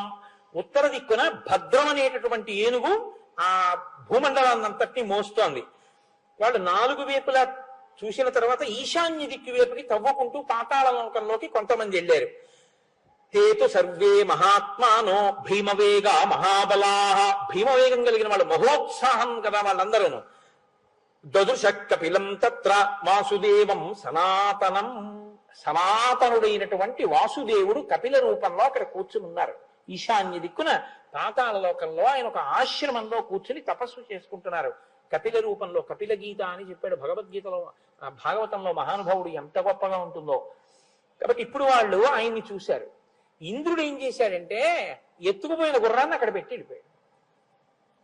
ఇప్పుడు వీళ్ళందరూ దాన్ని చూడగానే హయం చ తస్య దేవస్య చరంతం అవిదూరత ప్రహర్షమతులం ప్రాప్త సర్వాతే రఘునందన తేతం హయహరం జ్ఞాత్వా క్రోధపర్యాకులేక్షణా ఖనిత్రలాంగలధరా నానావృక్షశిలాధరా. వాళ్ళు ఆ గుర్రాన్ని చూశారు, కపిల మహర్షిని చూశారు. వెంటనే వాళ్ళకి క్రోధం వచ్చేసింది. ఇదే మహోత్సాహం. యుక్త విచక్షణ లేదు. వినదగునెవ్వరు చెప్పిన వినినంతన వేగపడక వివరింపదగున్ కనికల్ల నిజము తెలిసిన మనుజుడకు నీతిపరుడు మహిళో సుమతి. వీళ్ళు కపిల మహర్షిని చూశారు, గుర్రాన్ని చూశారు. సంతోషం వచ్చేసింది, ఎందుకని గుర్రం కనబడింది. చాలా క్రోధం వచ్చేసింది, ఎందుకని ఈయనే ఎత్తుకుపోయాడు. ఎంత కష్టపడ్డానరా మనం, భూమినంతా తమేం ఇంతసేపు యాగమాగిపోయింది, మన గుర్రాన్ని ఎత్తుకొచ్చి ఇక్కడ కట్టుకుంటాడా. అంతే, నాగళ్ళు, గుణపాలు, తవ్వుతున్న పారలు, చెట్లు, కొమ్మలు అన్ని పట్టుకుని పట్టండి, కొట్టండి, చంపండి అంటూ కపిల మహర్షి మీదకి పరిగెత్తారు. ఆయన కళ్ళు తెరిచి చూశాడు ఇలాగా. వీళ్ళందరూ వచ్చి మీద పడిపోతున్నారు. మహాత్ములకు వేరు ఆయుధాలు ఉండవు, వాళ్ళ వాక్యే వాళ్ళ ఆయుధం. శ్రుత్వా తు వచనం తేషాం కపిలో రఘునందన రోషేణ మహతావిష్టో హుంకారమకరోత్తదా తతస్తేనా ప్రమేయేణ కపిలేన మహాత్మన భస్మరాశి కృతా సర్వే కాకుత్స సగరాత్మజా. కాకుత్స వంశంలో జన్మించిన ఓ రామ, ఏమైందో తెలుసా? వీళ్ళందరూ మీద పడిపోతుంటే అన్ని దిక్కుల నుంచి పాతాళ లోకంలోకి దిగిపోయిన వాళ్ళు 60,000 మంది కపిలుడి మీద పడ్డారు. ఆయన ఒక్కసారి కళ్ళు తెరిచి చూసి, ఏమిరా మీ అందరు ఇలా మీద పడుతున్నారని హుంకార మకరోత్తదా, హుం అని ఒక హుంకారం చేశాడు ఆయన కోపంతో. అని కళ్ళు పెద్దవి చేసి ఇలా చూశాడు కోపంతో. అంతే, భస్మరాశి కృతా సర్వే కాకుత్స సగరాత్మజా. 60,000 మంది బూది కుప్పలైపోయి కింద పడిపోయారు. ఇప్పుడు గుర్రం దొరికింది, తీసుకెళ్లేవాడు లేడు. అలా కూర్చునే ఉన్నాడు సగర చక్రవర్తి. చాలా కాలం అయిపోయింది, 60,000 మంది తిరిగి రాలేదు. చాలా జాగ్రత్తగా గమనించండి. అత్యుత్సాహము ఎంత ప్రమాదకరమో నేర్పుతున్నాడు రామచంద్రమూర్తికి. ఒక విషయాన్ని చేసే ముందు బాగా ఆలోచించి చెయ్యాలి. మీరు శ్రీరామాయణంలో తర్వాత గమనించండి, రామచంద్రమూర్తి మీద ఈ కథ ఎంత ప్రభావాన్ని చూపిస్తుందో మీకు తెలుస్తుంది. కిష్కింధకాండ వస్తుంది మీకు ఎదర. అందులో అన్ని దిక్కులకి వానరాల్ని పంపిస్తూ ఉంటాడు. అన్ని దిక్కులకి వానరాల్ని పంపిస్తున్నా రాముడు అలా వింటూ కూర్చున్నాడంతే. ఎవ్వరితో ఆయన ఏం మాట్లాడలేదు. దక్షిణ దిక్కుకు వానరాల్ని పంపించేటప్పుడు హనుమని వెనక్కి పిలిచి, సుగ్రీవుడు కౌగిలించుకుని నీ మీదే ప్రతిష్ట ఆధారపడింది, నీ వల్లే ఈ పని జరగాలి అన్నారు. ఉంగరం తీసి ఆయనకి ఇచ్చారు. వెళ్ళిన వాళ్ళందరికీ ఓడికి తువ్వాలు, ఓడికి పంచాల ఇచ్చి పంపించలేదు. బాగా ఆలోచించగలిగినటువంటి ప్రజ్ఞ ఎక్కడి నుంచి వచ్చిందంటే విశ్వామిత్రుడు చెప్పిన మాటల్లోంచి వచ్చింది ఆ విచారణ. బాగా విని మాట్లాడడం తప్ప ఏదో గర్వంగా మాట్లాడేసేయడం కాదు. తక్కువ మాట్లాడడం, అవతల వాళ్ళు మాట్లాడుతున్నది బాగా విని గమనించగలగడం. మాట దేనికి అంటే అవతల వాడి ఆర్తిని ఆవిష్కరిస్తున్న సాధనం. కాబట్టి విషయాన్ని మీరు పట్టుకోవాలి ఆ మాట్లాడేటప్పుడు. అందుకే అతిగా మాట్లాడకూడదు, అతిగా వినకూడదు. వినడం అంటే వినడానికి సమయం ఇచ్చి వినాలి. ఆ వినేటప్పుడు శ్రద్ధతో వినాలి. విని మీరు ఆ పనికి సాయం చెయ్యాలి. అలా ఉండాలి. మీకు రాముడి జీవితం అంతా అంతే. ఇదే మనకి ఇవ్వాల లోపం. అతిగా మాట్లాడటం, అతిగా వినడం, రెండింటి వల్ల మాట్లాడటంలోనూ శౌచం ఉండదు, వినడంలోనూ శౌచం ఉండదు. కాబట్టి విన్నది గుర్తుండదు, తిరిగి ఉపకారం చేయడు. మాట్లాడింది గుర్తుండదు, కాబట్టి అన్న మాటకి నిలబడ్డం. కాబట్టి 2 విధాలుగాను దౌర్భాగ్యమే సంక్రమించింది. ఇప్పుడు ఆ పీటల మీద ఉండిపోయినటువంటి సగర చక్రవర్తి చాలా కాలం చూసి చూసి చూసి చూసి నీ పినతండ్రులు తిరిగి రాలేదయా, ఎందుచేతనోనని మనవడైన అంశుమంతుణ్ణి పిలిచాడు. నాయన అంశుమంతుడా, నువ్వు వెళ్ళి చూసిరా ఎక్కడేమైందో అన్నాడు. ఈయన బయలుదేరాడు. అన్ని వేపుల నుంచి కిందికి దిగాడు. ఆ ఏనుగులు కనపడ్డాయి, ప్రదక్షిణం చేశాడు, నమస్కారం చేశాడు, కుశలం అడిగాడు. నాకు మార్గం చెప్పండి అని ప్రాధేయపడ్డాడు. అవి సంతోషించి నాయన నీకు మార్గం దొరుకుతుంది అన్నాయి. అంటే పెద్దలు కనపడినప్పుడు వాళ్ళని ఆశ్రయించి అభ్యర్థించవలసినటువంటి విధానంలో మాట్లాడిన మాటల చేత తృప్తి పొంది దిగ్గజములు ఆయనకి సహాయం చేసి ఇప్పుడు ఆయనకి కపిలాశ్రమం కనపడింది. ఆ కపిలాశ్రమం దగ్గరికి వెళ్ళాడు. వెళ్ళేటప్పటికి గుర్రం కనపడింది. 60,000 బూడిద కుప్పలు కనపడ్డాయి. బూడిద కుప్పలంటే బూడిద కుప్పలు పుర్రెలు ఎముకలు కూడా ఉంటాయి కదండి. కాబట్టి 60,000 బూడిద కుప్పలంటే ఖచ్చితంగా మా పినతండ్రులవే తెలిసిపోయింది. అరే రే రే రే రే 60,000 మంది బూడిద అయిపోయారు. ఎందుకు అయిపోయారో తెలియదు. ఇప్పుడు మీరు బాగా గుర్తుంచుకోవాలి, ఒక గొప్ప విషయాన్ని గుర్తుపెట్టుకోవాలి. రామాయణంలో ఇది పట్టుకున్నాడు రాముడు. ఇది సారం. గుర్రాన్ని తీసుకుని వెళ్ళిపోవడమా, బూడిదల కుప్పలు కనపడ్డాయని ఏడుస్తూ కూర్చోవడమా? ఏం చేయాలండి? గుర్రాన్ని తీసుకుని వెళ్ళిపోవాలి. అశ్వమేధయాగం ముందు పూర్తవ్వాలి కాబట్టి. అదే చేయలేదు అంశమంతుడు. ఆయన ఏం చేశాడో తెలుసా అండి? 60,000 మంది బూడిద కుప్పలై పడిపోయారు. ఎప్పుడు పడిపోయారో తెలియదు.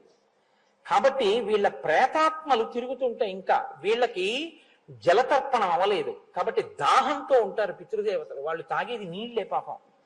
అందుకని ఆ నీళ్ళు ఇచ్చిన వాడు లేడు వీళ్ళకి. నేను కొడుకునవుతాను. ఎందుకని అంటే మరి పినతండ్రులే కదా.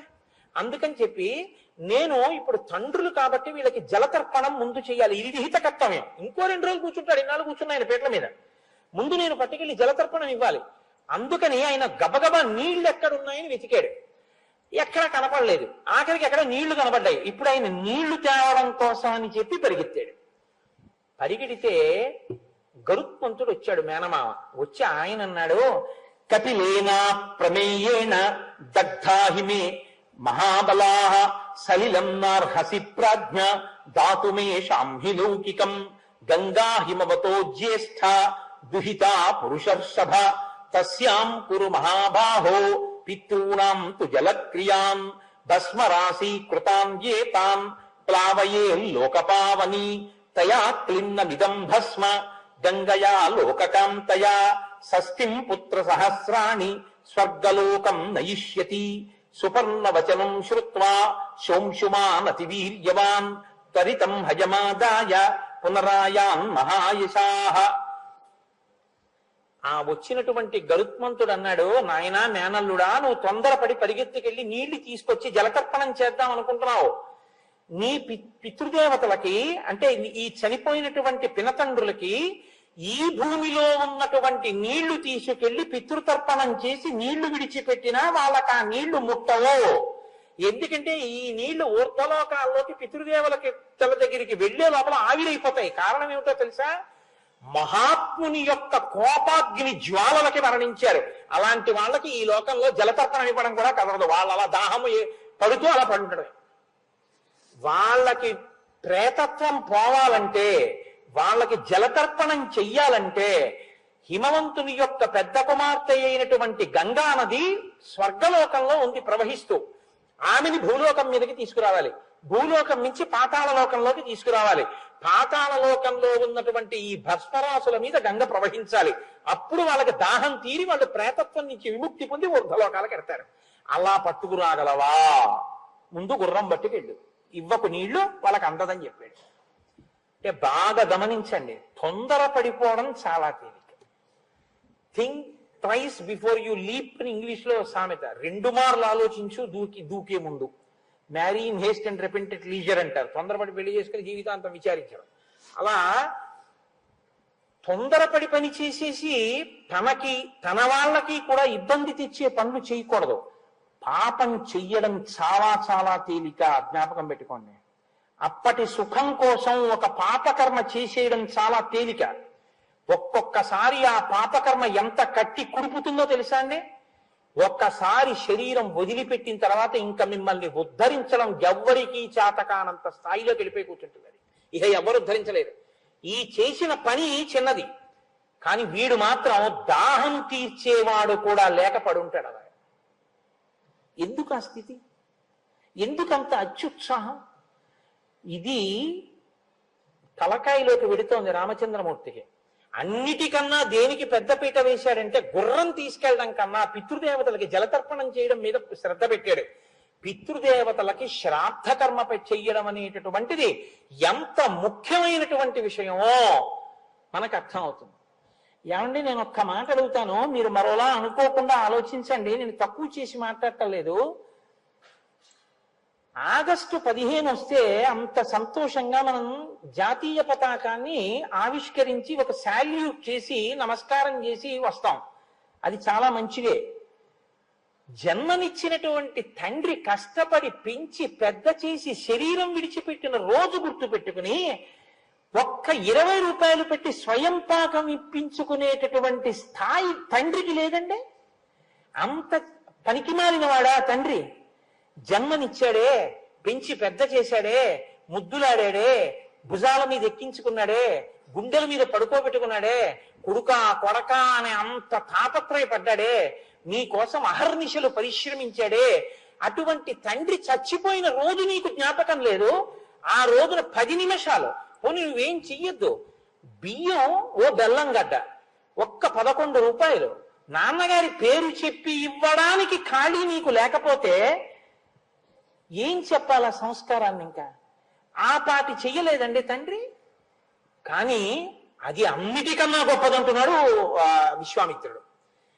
గుర్రాన్ని తీసుకెళ్లలేదా అశ్వమేధయాగం పూర్తవడానికి? పితృదేవతలకి జలతర్పణం చేయడానికి పరిగెత్తాడు తెలుసా మీ వంశంలో ఉన్నవాడు?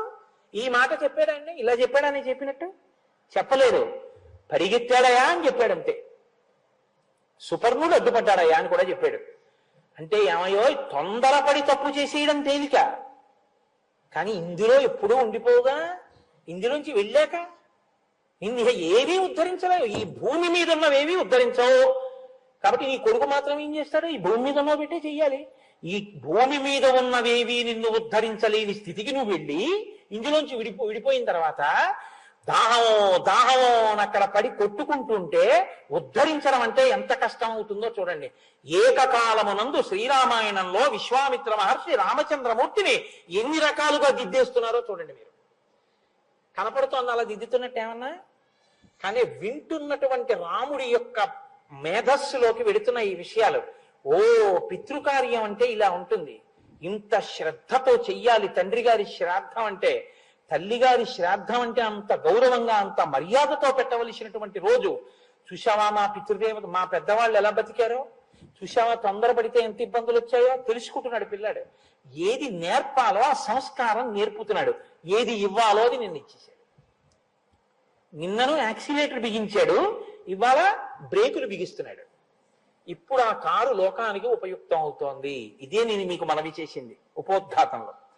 కాబట్టి ఇప్పుడు సుపర్ణవచనం శ్రుత్వా శోంశుమాన్ అతివీర్యవాన్ త్వరితం హయమాదాయ పునరాయాన్ మహాయశాః. ఆయన గరుత్మంతుడి మాటలు విన్నాడు. ఓ, మా పితృదేవతలకి జలతర్పణం చేయడం కుదరదు, కాబట్టి ఇప్పుడు ఆ గుర్రాన్ని తీసుకుని వెళ్ళిపోయాడు. వెళ్ళిపోయి సగర చక్రవర్తితో చెప్పాడు, ఏమయ్యా చెయ్యడం కుదరదు తాత. ఎందుచేతనంటే మా పినతండ్రులు ఇటువంటి వ్యగ్రతతో కూడిన మహర్షి తేజస్సు చేత మరణించారు, అందుకని నేనేం చెయ్యలేకపోయాను, జలతర్పణ చెయ్యలేదు, వద్దన్నాడు గరుత్మంతుడు. ఇదిగో గుర్రాన్ని తీసుకొచ్చాను, అశ్వమేధం పూర్తయిపోయింది.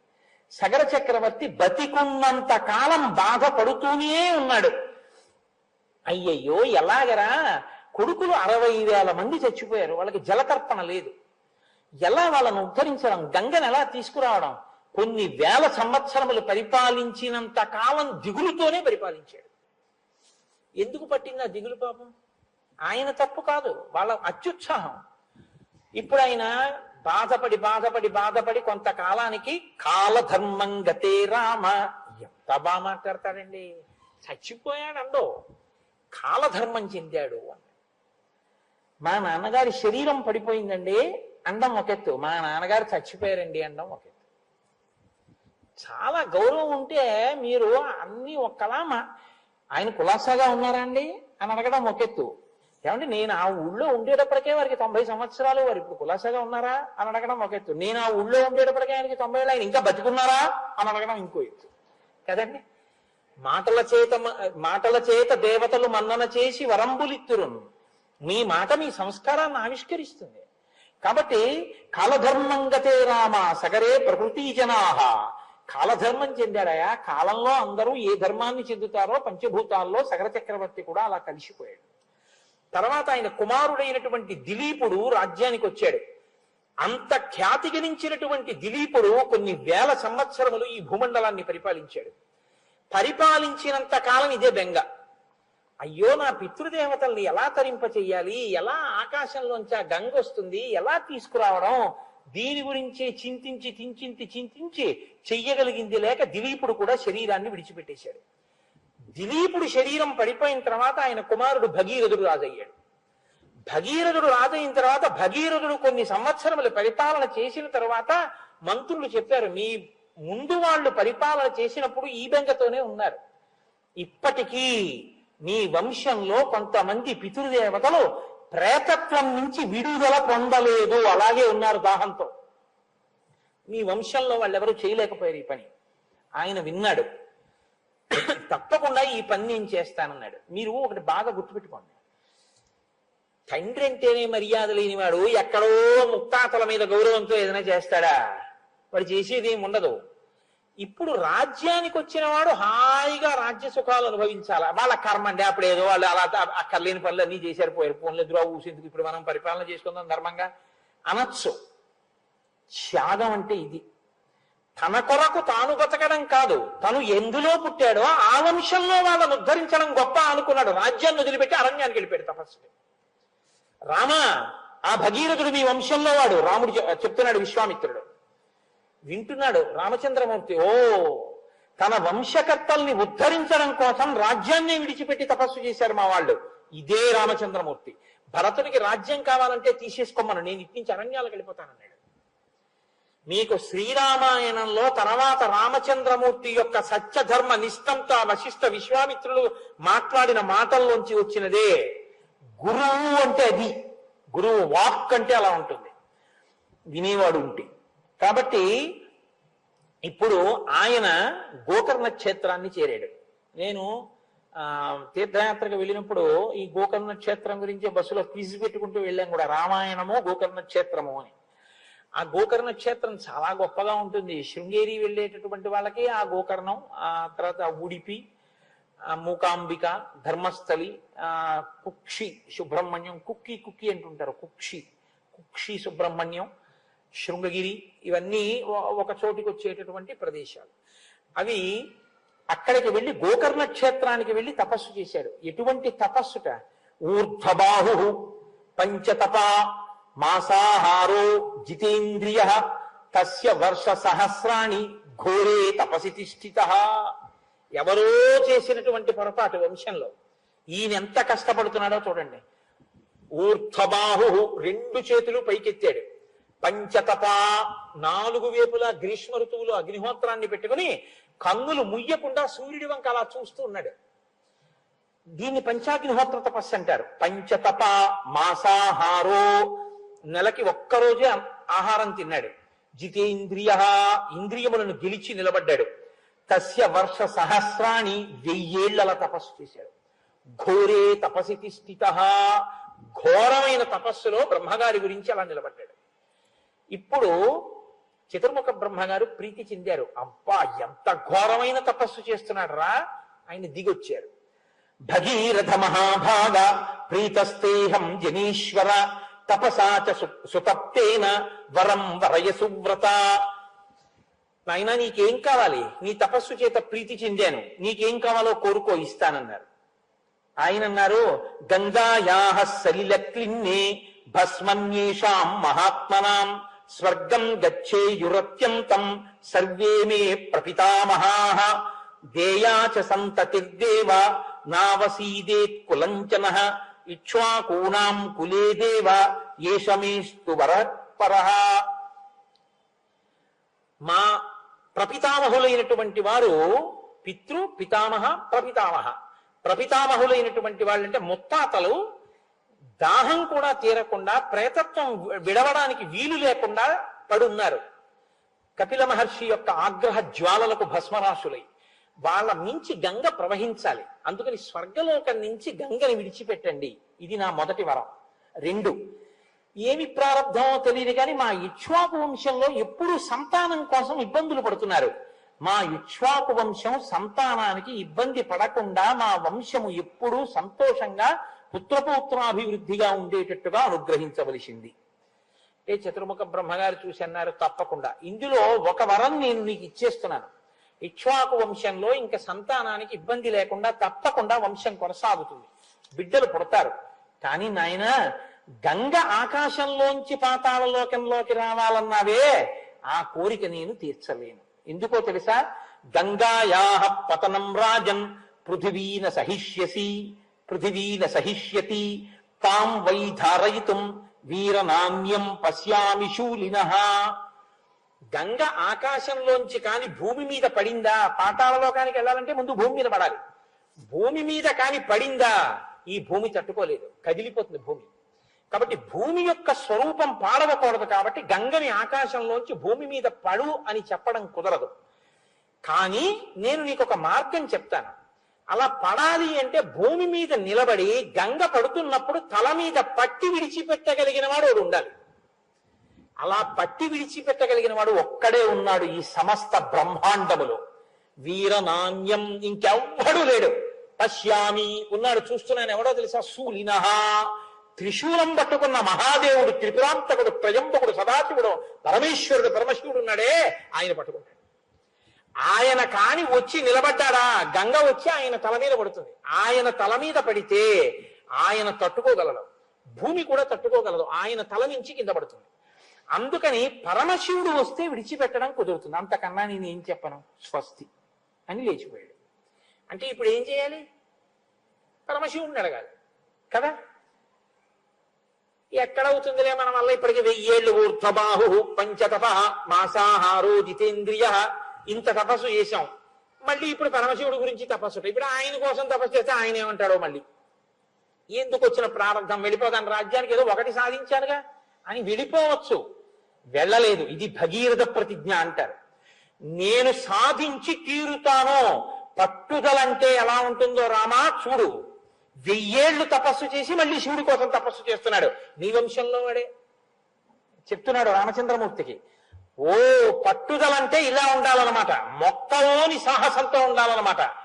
రాముడు నేర్చుకుంటున్నాడు, చెక్కుతున్నాడు విశ్వామిత్ర మహర్షి. మీరు రెండో కోణాన్ని కూడా చూస్తుండాలి, కేవలం రామాయణ కథ కింద వినేసేయకండి. కాబట్టి ఇప్పుడు మళ్ళీ వెళ్ళి పరమశివుడి గురించి తపస్సు మొదలుపెట్టాడు.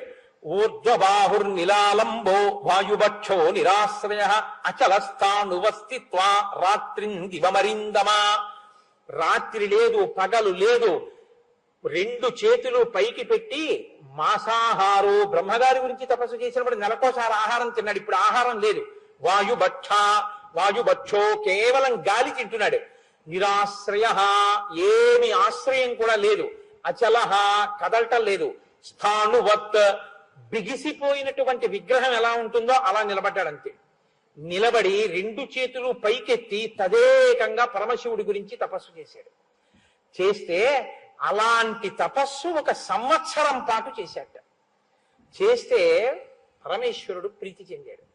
ప్రీతస్తేహం నరశ్రేష్ఠ కరిష్యామి తమాప్రియం శిరసాధారయిష్యామి శైలరాజ సుతామహం. ఇది శంకరుడంటే. తండ్రితనం మహానుభావుడిది. ఆయన అన్నాడు, నీకేం కావాలి అని అడగలేదు. నాయన ప్రీతస్తేహం నరశ్రేష్ఠ, ఏమండి మీరంటే మాకు ఎంతో సంతోషంగా ఉంది, ఒకసారి కింద నించోండి, 1st ఫ్లోర్ లోంచి నీళ్లు వస్తామంటే నించుంటారా? పరమశివుడు అంటే అది. ఆయన అంత పితృహృదయం ఉన్నవాడు, మహానుభావుడు. కాబట్టి తప్పకుండా నేను పట్టుకుంటానన్నాడు, అడగకుండా. రాజసుతామహం అన్నాడు. సరే వెళ్ళాడు. అసలు ఆ నిలబడినటువంటి భంగిమ ఆశ్చర్యంగా ఉంటుందండి. ఆ భంగిమ ఉపాసన యోగ్యం, అద్భుతం. 2 కాళ్ళు పక్కకి పెట్టి 2 చేతులు ఇలా నడుం మీద వేసుకుని ఇలా తల కొద్దిగా పైకెత్తి ఇలా జటాజూటాన్ని కొంచెం విస్తరించి పడు జటాజూటంలో అన్నట్టుగా ఇలా నిలబడి ఉంటాడు. విజయవాడ కనకదుర్గమ్మ దేవాలయంలో ఉంటుంది అటువంటి మూర్తి. ఇలా చూస్తూ ఉంటాడు. ఇలా ఆయన వెళ్ళి నిలబడ్డాడు. వచ్చి పడు అని చూసిందిట పైనుంచి గంగమ్మ. చూసి అచింతయచ్చసాదేవి గంగా పరమదుర్ధరా విషాంయహం హి పాతాళం శ్రోతసా గృహ్య శంకరం తస్యావలేపనం జ్ఞాత్వా క్రుద్ధస్తు భగవాన్ హరః తిరోభావగితిం బుద్ధిం చక్కిరే త్రినయనస్తదా సా తస్మిన్ పతితా పుణ్యే రుద్రస్య మూర్ధని హిమవత్ ప్రతిమే రామ జటామండలగహ్వరే సా కథం చిన్మహీం గంతుం న శక్నోద్యత్నమాస్థిత నైవ నిర్గమనం లేభే జటామండలమోహిత. ఆయన అలా నిలబడి పైకి చూస్తున్నాడు. గంగమ్మ పైనుంచి చూసిందిట. శంకరుడు నించున్నాడు, తపస్సు చేసి సాధించాడు, వెళ్ళు అన్నారు. ఇప్పుడు ఆవిడ ఒక విచిత్రమైన నవ్వు నవ్విందిట. నవ్వి అనుకుంది, పిచ్చాడు, ఏమిటో నన్ను పట్టుకుంటానని నించున్నాడుగా బ్రహ్మగారు అన్నారని వచ్చి నించుండిపోయాడు. ఏమిటో అనుకుంటున్నాడు. మొసళ్లతో, ఎండ్రకాయలతో, తాబేళ్లతో, పెద్ద పెద్ద పావులతో ఆకాశం నుంచి నేను పెద్ద ధారగా వెళ్ళి ఆయన జటామండలం మీద పడితే, తల మీద పడితే తల దిమ్మెక్కి కింద పడిపోతాడు, ఈడ్చేస్తాను పాతాళ లోకానికి. ఏమిటో నన్ను పట్టగలిగిన మొనగాడిని అనుకుని చూస్తున్నాడు. ఇంతోటి జటామండలం విప్పాడనుకుంది. ఆయన అనుకున్నట్ట, చూశాట పరమేశ్వరుడు. హరకృత్త, ఆయనకి తెలియదండి ఎవరి మనసులో ఏముందో. ఓహో నేను పట్టలేననుకుంటోంది అనుకుని ఒక్కసారి తన జటాజూటాన్ని పెంచి నించున్నాడు. ఆవిడ సాకథం చిన్మహీంగంతుం న శక్నోద్యత్నమాస్థిత నైవ నిర్గమనం లేభే జటామండలమోహిత. కొన్ని సంవత్సరాల పాటు ఆకాశంలోంచి పడిన గంగ పరమశివుని యొక్క జటాజూటంలో తిరుగుతూనే ఉంది. చుక్క నీరు కింద పడలేదు. అలా కట్టేశాడంతే. ఇప్పుడు అనుకుందిట గంగతో పాటు మొసళ్ళు, ఎండ్రకాయలు, తాబేళ్లు, చేపలు, పావులు, రాక్షసులు ఇన్ని అందులో పట్టేస్తున్నాయి. దీన్నండి స్తోత్రం చేశాడు రావణాసురుడు. నేను గంగానది సైకతంలో కూర్చుని విశ్వనాథుడి వంక చూస్తే జటాటవీగల జల ప్రవాహ పావిత స్థలే గళేవలం జలంబితాం భుజంగ తుంగమాలికాం ఢమఢమఢమఢమన్ నినాదమడ్డమర్వయం చకార చండ తాండవం తనూతున శివ శివం జటాకటాహ సంభ్రమ భ్రమన్ నిలింప నిర్ఝరీ విలోల వీచి వల్లరి విరాజమానముద్ధని ధగద్ధగద్ధగద్ధగడ్ జలల్లలాట పట్ట పావకే కిశోర చంద్రశేఖరే రతి ప్రతిక్షణం మమ అగర్వ సర్వమంగళా కళాకదంబ మంజరీ రస ప్రవాహ మాధురీ విజృంభణా మధువ్రతం స్మరాంతకం పురాంతకం భవాంతకం మఖాంతకం గజాంధకాంతకాంతకం తమంతకాంతకం భజేటు. అందులో చెప్తాడు, పరమశివుడు తాండవం చేస్తుంటే ఆ జటాజూతం ఇలా తిరుగుతుంటే, అందులో గంగానది కూడా తిరుగుతుంటే, బిందెలో నీళ్లు తిరుగుతున్నట్టుగా తిరిగేటటువంటి ఓ పరమశివ, గంగతో నిండినటువంటి ఆ జటాజూటంతో ఉన్నటువంటి నీ స్వరూపాన్ని నేను ఈ గంగానది సైకతంలో కూర్చుని నీ ఆలయ శిఖరం వంక చూస్తే కదా నిలింప నిర్జరీ నికుంజపోట రేవసం విముక్త దుర్మతి సదాశిరస్త మంజలింబాన్ కదా నిలింప నిర్జరీ నికుంజపోట రేవసం విముక్త దుర్మతి సదా శిరస్య మంజలిస్తవన్నంటాడు. నేను ఇక్కడ ఈ సైకతంలోంచి చూస్తుంటే నాకు సాకార రూపుడవై ఎప్పుడు కనపడతావో విశ్వనాథ అన్నాడు. అటువంటి గంగని పట్టి తాండవం చేసేటటువంటి పరమశివ స్వరూపం యొక్క గొప్పతనం ఏమిటో చూసింది గంగ. పడుతూనే ఉంది సంవత్సరాల పాటు. దేవతలందరూ వచ్చేశారు, యక్షులు, గంధర్వులు, కిన్నెరులు, కింపురుషులు అంతఃపురాం లాంటి విమానాలతో వచ్చి ఆకాశం అంతా నిండిపోయారట. ఏమాశ్చర్యం! అక్కడ భగీరథుడు, ఇక్కడ పరమశివుడు పడుతున్న గంగా చుక్క నీరు కింద పట్టలేదు. అలా పట్టేశాడు మహానుభావుడు. అహంకరించింది గంగా అని చూశాడు. భగీరథుడు మళ్ళీ తపస్సు చేశాడు. ఇంకా మనం ఏం చేస్తాంలే అని వెళ్ళిపోలేదు. ఇది భగీరథ ప్రయత్నం అంటారు. మళ్ళీ తపస్సు చేశాడు. అయ్యా ఆవిడ అహంకారము బాగుంది, మీ కోపము బాగుంది, కట్టేశారు, మా పితృదేవతలు ఎప్పుడు తరిస్తారు, అయ్యా విడిచిపెట్టండి అన్నాడు. గంగమ్మ కూడా చిన్నబుచ్చుకుంది. ఏమో అనుకున్నాను శంకరుడంటే మహానుభావుడు, తెలియక ఈయన జటామండలంలో నేను ఇలా ఉండిపోవలసిందే అనుకుంది. అప్పుడు ఆయన విడిచిపెట్టేశాడు గంగని జటాజూటంలోంచి. అంత నీరు, ఎంత ట్యాంక్ అండి అది, ఆ ఓవర్ హెడ్ వాటర్ ట్యాంకు. ఎన్నేళ్ల నుంచి పడినటువంటి గంగని పట్టినటువంటి స్టోర్ అంటే నిల్వ ఉందా నీరు, దాన్ని ఒక్కసారి విడిచిపెట్టేట జటామండలంలోంచి అన్ని వైపుల నుంచి విడిచిపెడితే హ్లాది నీత వన్నీచైవ నలినీచ తథాపరా. తూర్పు దిక్కుగా హ్లాదిని, పావని, నళిని అనేటటువంటి 3 పాయల కింద గంగ ప్రవహించి వెళ్ళిపోయింది. అదే గంగ శుచక్షుశ్చైవ సీతా చా సింధుశ్చైవ మహానది. పశ్చిమ దిక్కుకి సుచక్షువు, సీత, సింధువు, మహానది సింధువు అనేటటువంటి పేర్లతో పశ్చిమ దిక్కుకు పడి అటువైపుకి ప్రవహించింది. 7వ పాయ భగీరథుడిని అనుసరించి పాతాళలోకం వైపుకి ప్రయాణం చేస్తోందంటే ఆయనకి తెలిసి ఎక్కడున్నాయో సగరపుత్రుల యొక్క భస్మరాశులు. అందుకని ఆయన ముందు రథం మీద భగీరథుడు వెళుతున్నాడు, వెనక గంగ ప్రవహించి వెళ్ళిపోతాంది. ముందు భగీరథుడు, వెనక గంగ వెళ్ళిపోతుంటే చూశారట. అక్కడి నుంచి పడుతున్న గంగా పరమశివుడి జటాజూటం, ఆయన ఒళ్ళంతా తడిసిపోయి పడుతున్న గంగా ప్రవాహం ఆ గంగలో వెళ్ళిపోతున్నటువంటి పావులు, మొసళ్ళు, ఎండ్రకాయలు, ముందు భగీరథుడు, ఆయన వెనక వెళ్ళిపోతున్న గంగ కొన్ని చోట్ల కింద పడుతూ, కొన్ని చోట్ల పైకి లేస్తూ, కొన్ని చోట్ల తుంపర్లు కక్కుతూ, కొన్ని చోట్ల గుద్దుకుంటూ, కొన్ని చోట్ల చప్పుడు చేస్తూ, కొన్ని చోట్ల సుడులు తిరుగుతూ అది వెళ్ళిపోతుంటే గగనాశంకర శిరస్తతో ధరణిమాశ్రిత యసత్పత జలం తత్ర తీవ్ర శబ్ద పురస్కృతం. బ్రహ్మాండమైనటువంటి ఘోష, చప్పుడు, రంగతుంగ తరంగ సంఘములతో, రంజిల్లు ఘోషంబుతో, బంగారంబగు పొంగుతో, నురగతో, పువ్వాట తుంపర్లతో, భంగుం సల్పుతు జంఘలించుతున్న భో భగము నుండి జారం గంగమ్మను దల్చితే శిరమునన్ రంజిల్లుతున్ శంకర అంటారు. అలాంటి గంగావతరణం. ఆ గంగమ్మని పట్టి విడిచిపెడుతుంటే, ఆ గంగమ్మ వెడుతుంటే చూశారట అందరును. మత్స్య కచ్చప సంఘైశ్చాసింసుమార గణైస్తథా పతితైశ్చాన్యైః వ్యరోచత వసుంధరా. ఆ దేవతలు యక్ష గంధర్వ కిందిర కింపురుషాది సమస్త జాతులు ఆకాశంలో నిలబడిపోయాయి. ఆ నిలబడిపోతే వాళ్ళ విమానాల కాంతులు మేఘాల కాంతులతో కలిసిపోయిట. పడిపోతున్నటువంటి గంగ కాంతులు హంసల గుంపులు పడిపోతున్నట్టున్నాయిట.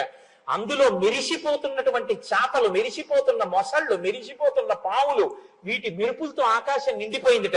కింద పడిన గంగ వెళ్ళిపోతుంటే ఆ ప్రవాహపు కాంతులు, నురుగు, శబ్దం, కొన్ని చోట్ల వంకర్లు తిరుగుతోంది, పైకెక్కుతోంది, కింద పడుతోంది, ముంచెత్తుతోంది. వెళ్ళిపోతుంటే చూశారట, ఏమి అదృష్టం రా నిజంగానని. గగనాశంకరస్థిత తతో ధరణిమాశ్రితా.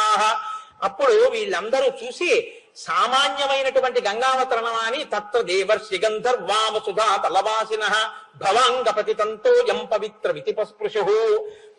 ఆ పాపాలు చేసి స్వర్గలోకం నుంచి కింద పడిపోయినటువంటి వాళ్ళు, పుణ్యం అయిపోయి కింద పడిపోయినటువంటి వాళ్ళు, పాపంతో ఉన్నటువంటి వాళ్ళందరూ సాక్షాత్ పరమశివుని యొక్క జటాజూటాన్ని, ఆయన శరీరాన్ని తాకి కింద పడుతున్న గంగ అని, అంత వేగంతో పడుతున్నటువంటి గంగలో తల పెట్టడం సాధ్యం కాదు కాబట్టి, తల వ్రక్కలైపోతుంది కాబట్టి నీళ్లు ముట్టుకుని ఇలా చల్లుకుంటున్నట్ట. చల్లుకోగానే పాపరాశంతా దగ్ధమైపోయి మళ్ళీ వాళ్ళు విమానాల్లో ఊర్ధ్వలోకాలకు వెళ్ళిపోతున్నట్ట.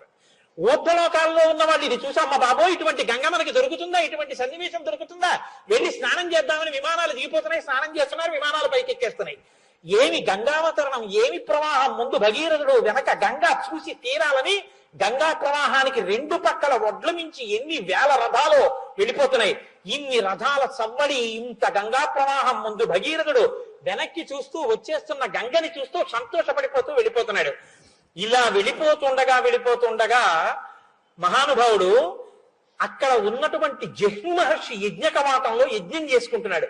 అనుకోలేదు ఈ గంగా ప్రవాహం ఒక్కసారి వచ్చి ఆయన చేస్తున్నటువంటి యజ్ఞ వాటాన్నంతటినీ కూడా, అంటే యజ్ఞ ప్రదేశంలో ఉన్నటువంటి ఆ కుటీరాల్ని, అగ్నిగుండాల్ని అన్నిటినీ ముంచెత్తి తనతో పాటు తీసుకెళ్లిపోయేటప్పటికి తతో హి యజమానస్య జహ్నోరద్భుత కర్మణః గంగా సంప్లమయామాస యజ్ఞవాటం మహాత్మనః తతో దేవాః సగంధర్వా ఋషయశ్చ సువిస్మితాః పూజయంతి మహాత్మానం జిహ్నుం పురుషసత్తమం గంగాంచాపి నయంతి స్మ దుహితృత్వే మహాత్మనః. ఆయన గంగ ఇంత ప్రవాహంతో వచ్చి యజ్ఞవాటాన్ని ముంచెత్తడంతో కోపం వచ్చి ఒక్కసారి ఆ గంగా అంతటిని ఆచమనం చేసి లోపలికి తాగేశాడు. ఇప్పటి వరకు ఆకాశంలో చూస్తున్న వాళ్ళు, గంగ వెంట పరిగెత్తుకొస్తున్న వాళ్ళు ఇలా చూసేటప్పటికీ గంగ లేదు, ఎండిపోయింది మొత్తం భూమి. అయ్య బాబోయ్ ఇదేమిటి, జహ్ను మహర్షి ఇలా తాగేశాడు, చప్పుడు ఆగిపోయింది. వెనకాతల ప్రవాహం లేదు. భగీరథుడు ఇలా వెనక్కి చూశాడు, ఏమీ లేదు, భూమి హిమాలయాల వరకు. ఏమైపోయింది గంగను చూశాడు. జహ్ను మహర్షి లోపలికి గుచ్చేసుకున్నారు గంగను అన్నారు. అప్పుడు దేవతలు, యక్షులు, గంధర్వులు, కిన్నెరులు, కింపురుషులు, దేవతలు, భగీరథుడు అందరూ వెళ్ళి జహ్ను మహర్షి కాళ్ళ మీద పడ్డారు. మహానుభావ, ఎంత కష్టపడి తీసుకొచ్చానో తెలుసా నా పితృదేవతల కోసం, పాతాళానికి తీసుకెడుతున్నాను, నువ్వు తాగేశావు. మహానుభావ, నా మీద కారుణ్యం వహించి విడిచిపెట్టవయ్యా, ప్రవాహానికి లక్షణం కదా ముంచెత్తడం, నన్ను క్షమించి విడిచిపెట్టన్నారు. తప్పకుండా విడిచిపెట్టేస్తానని చెప్పి తన కుడి చెవిలోంచి గంగధారనంతటిని వెళ్ళి వదిలిపెట్టేశాడు. జహ్ను మహర్షి యొక్క కుడి చెవిలోంచి పుట్టింది కాబట్టి తస్మాత్ జహ్నుసుతా గంగా ప్రోచ్యతే జాహ్నవీతి చ జగామచ పునర్గంగా భగీరథ రథానుగా. అంతే. ఇప్పుడు పరమశివుడు యొక్క తలమించి పడి ఇలా వచ్చి ఆయన నోట్లోకి తాగబడి మళ్ళీ ఆయన కుడి చెవిలోంచి విడిచిపెట్టబడి మళ్ళీ భగీరథుడు యొక్క రథానగా వెళ్ళిపోతుంది.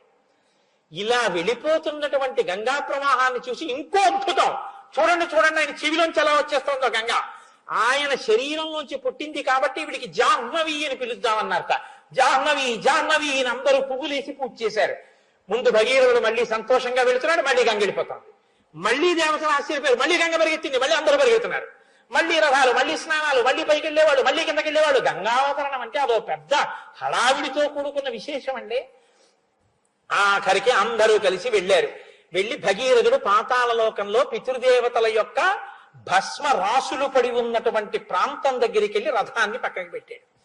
ఒక్కసారి ఈ గంగా నది వచ్చి బూది పైకి రేగిపోయేటట్టుగా ఈ బూడిద కుప్పలన్నిటి నుంచి ప్రవహించింది.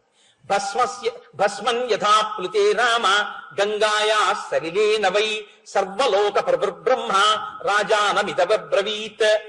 ఎప్పుడైతే ఈ బూడిద కుప్పల నుంచి ఒక్కసారి గంగ ప్రవహించిందో వాళ్ళందరికీ దాహం తీరిపోయి వాళ్ళ ప్రేతత్వం పోయి వాళ్ళందరూ స్వర్గలోకానికి వెళ్ళిపోయారు, 60,000 మంది.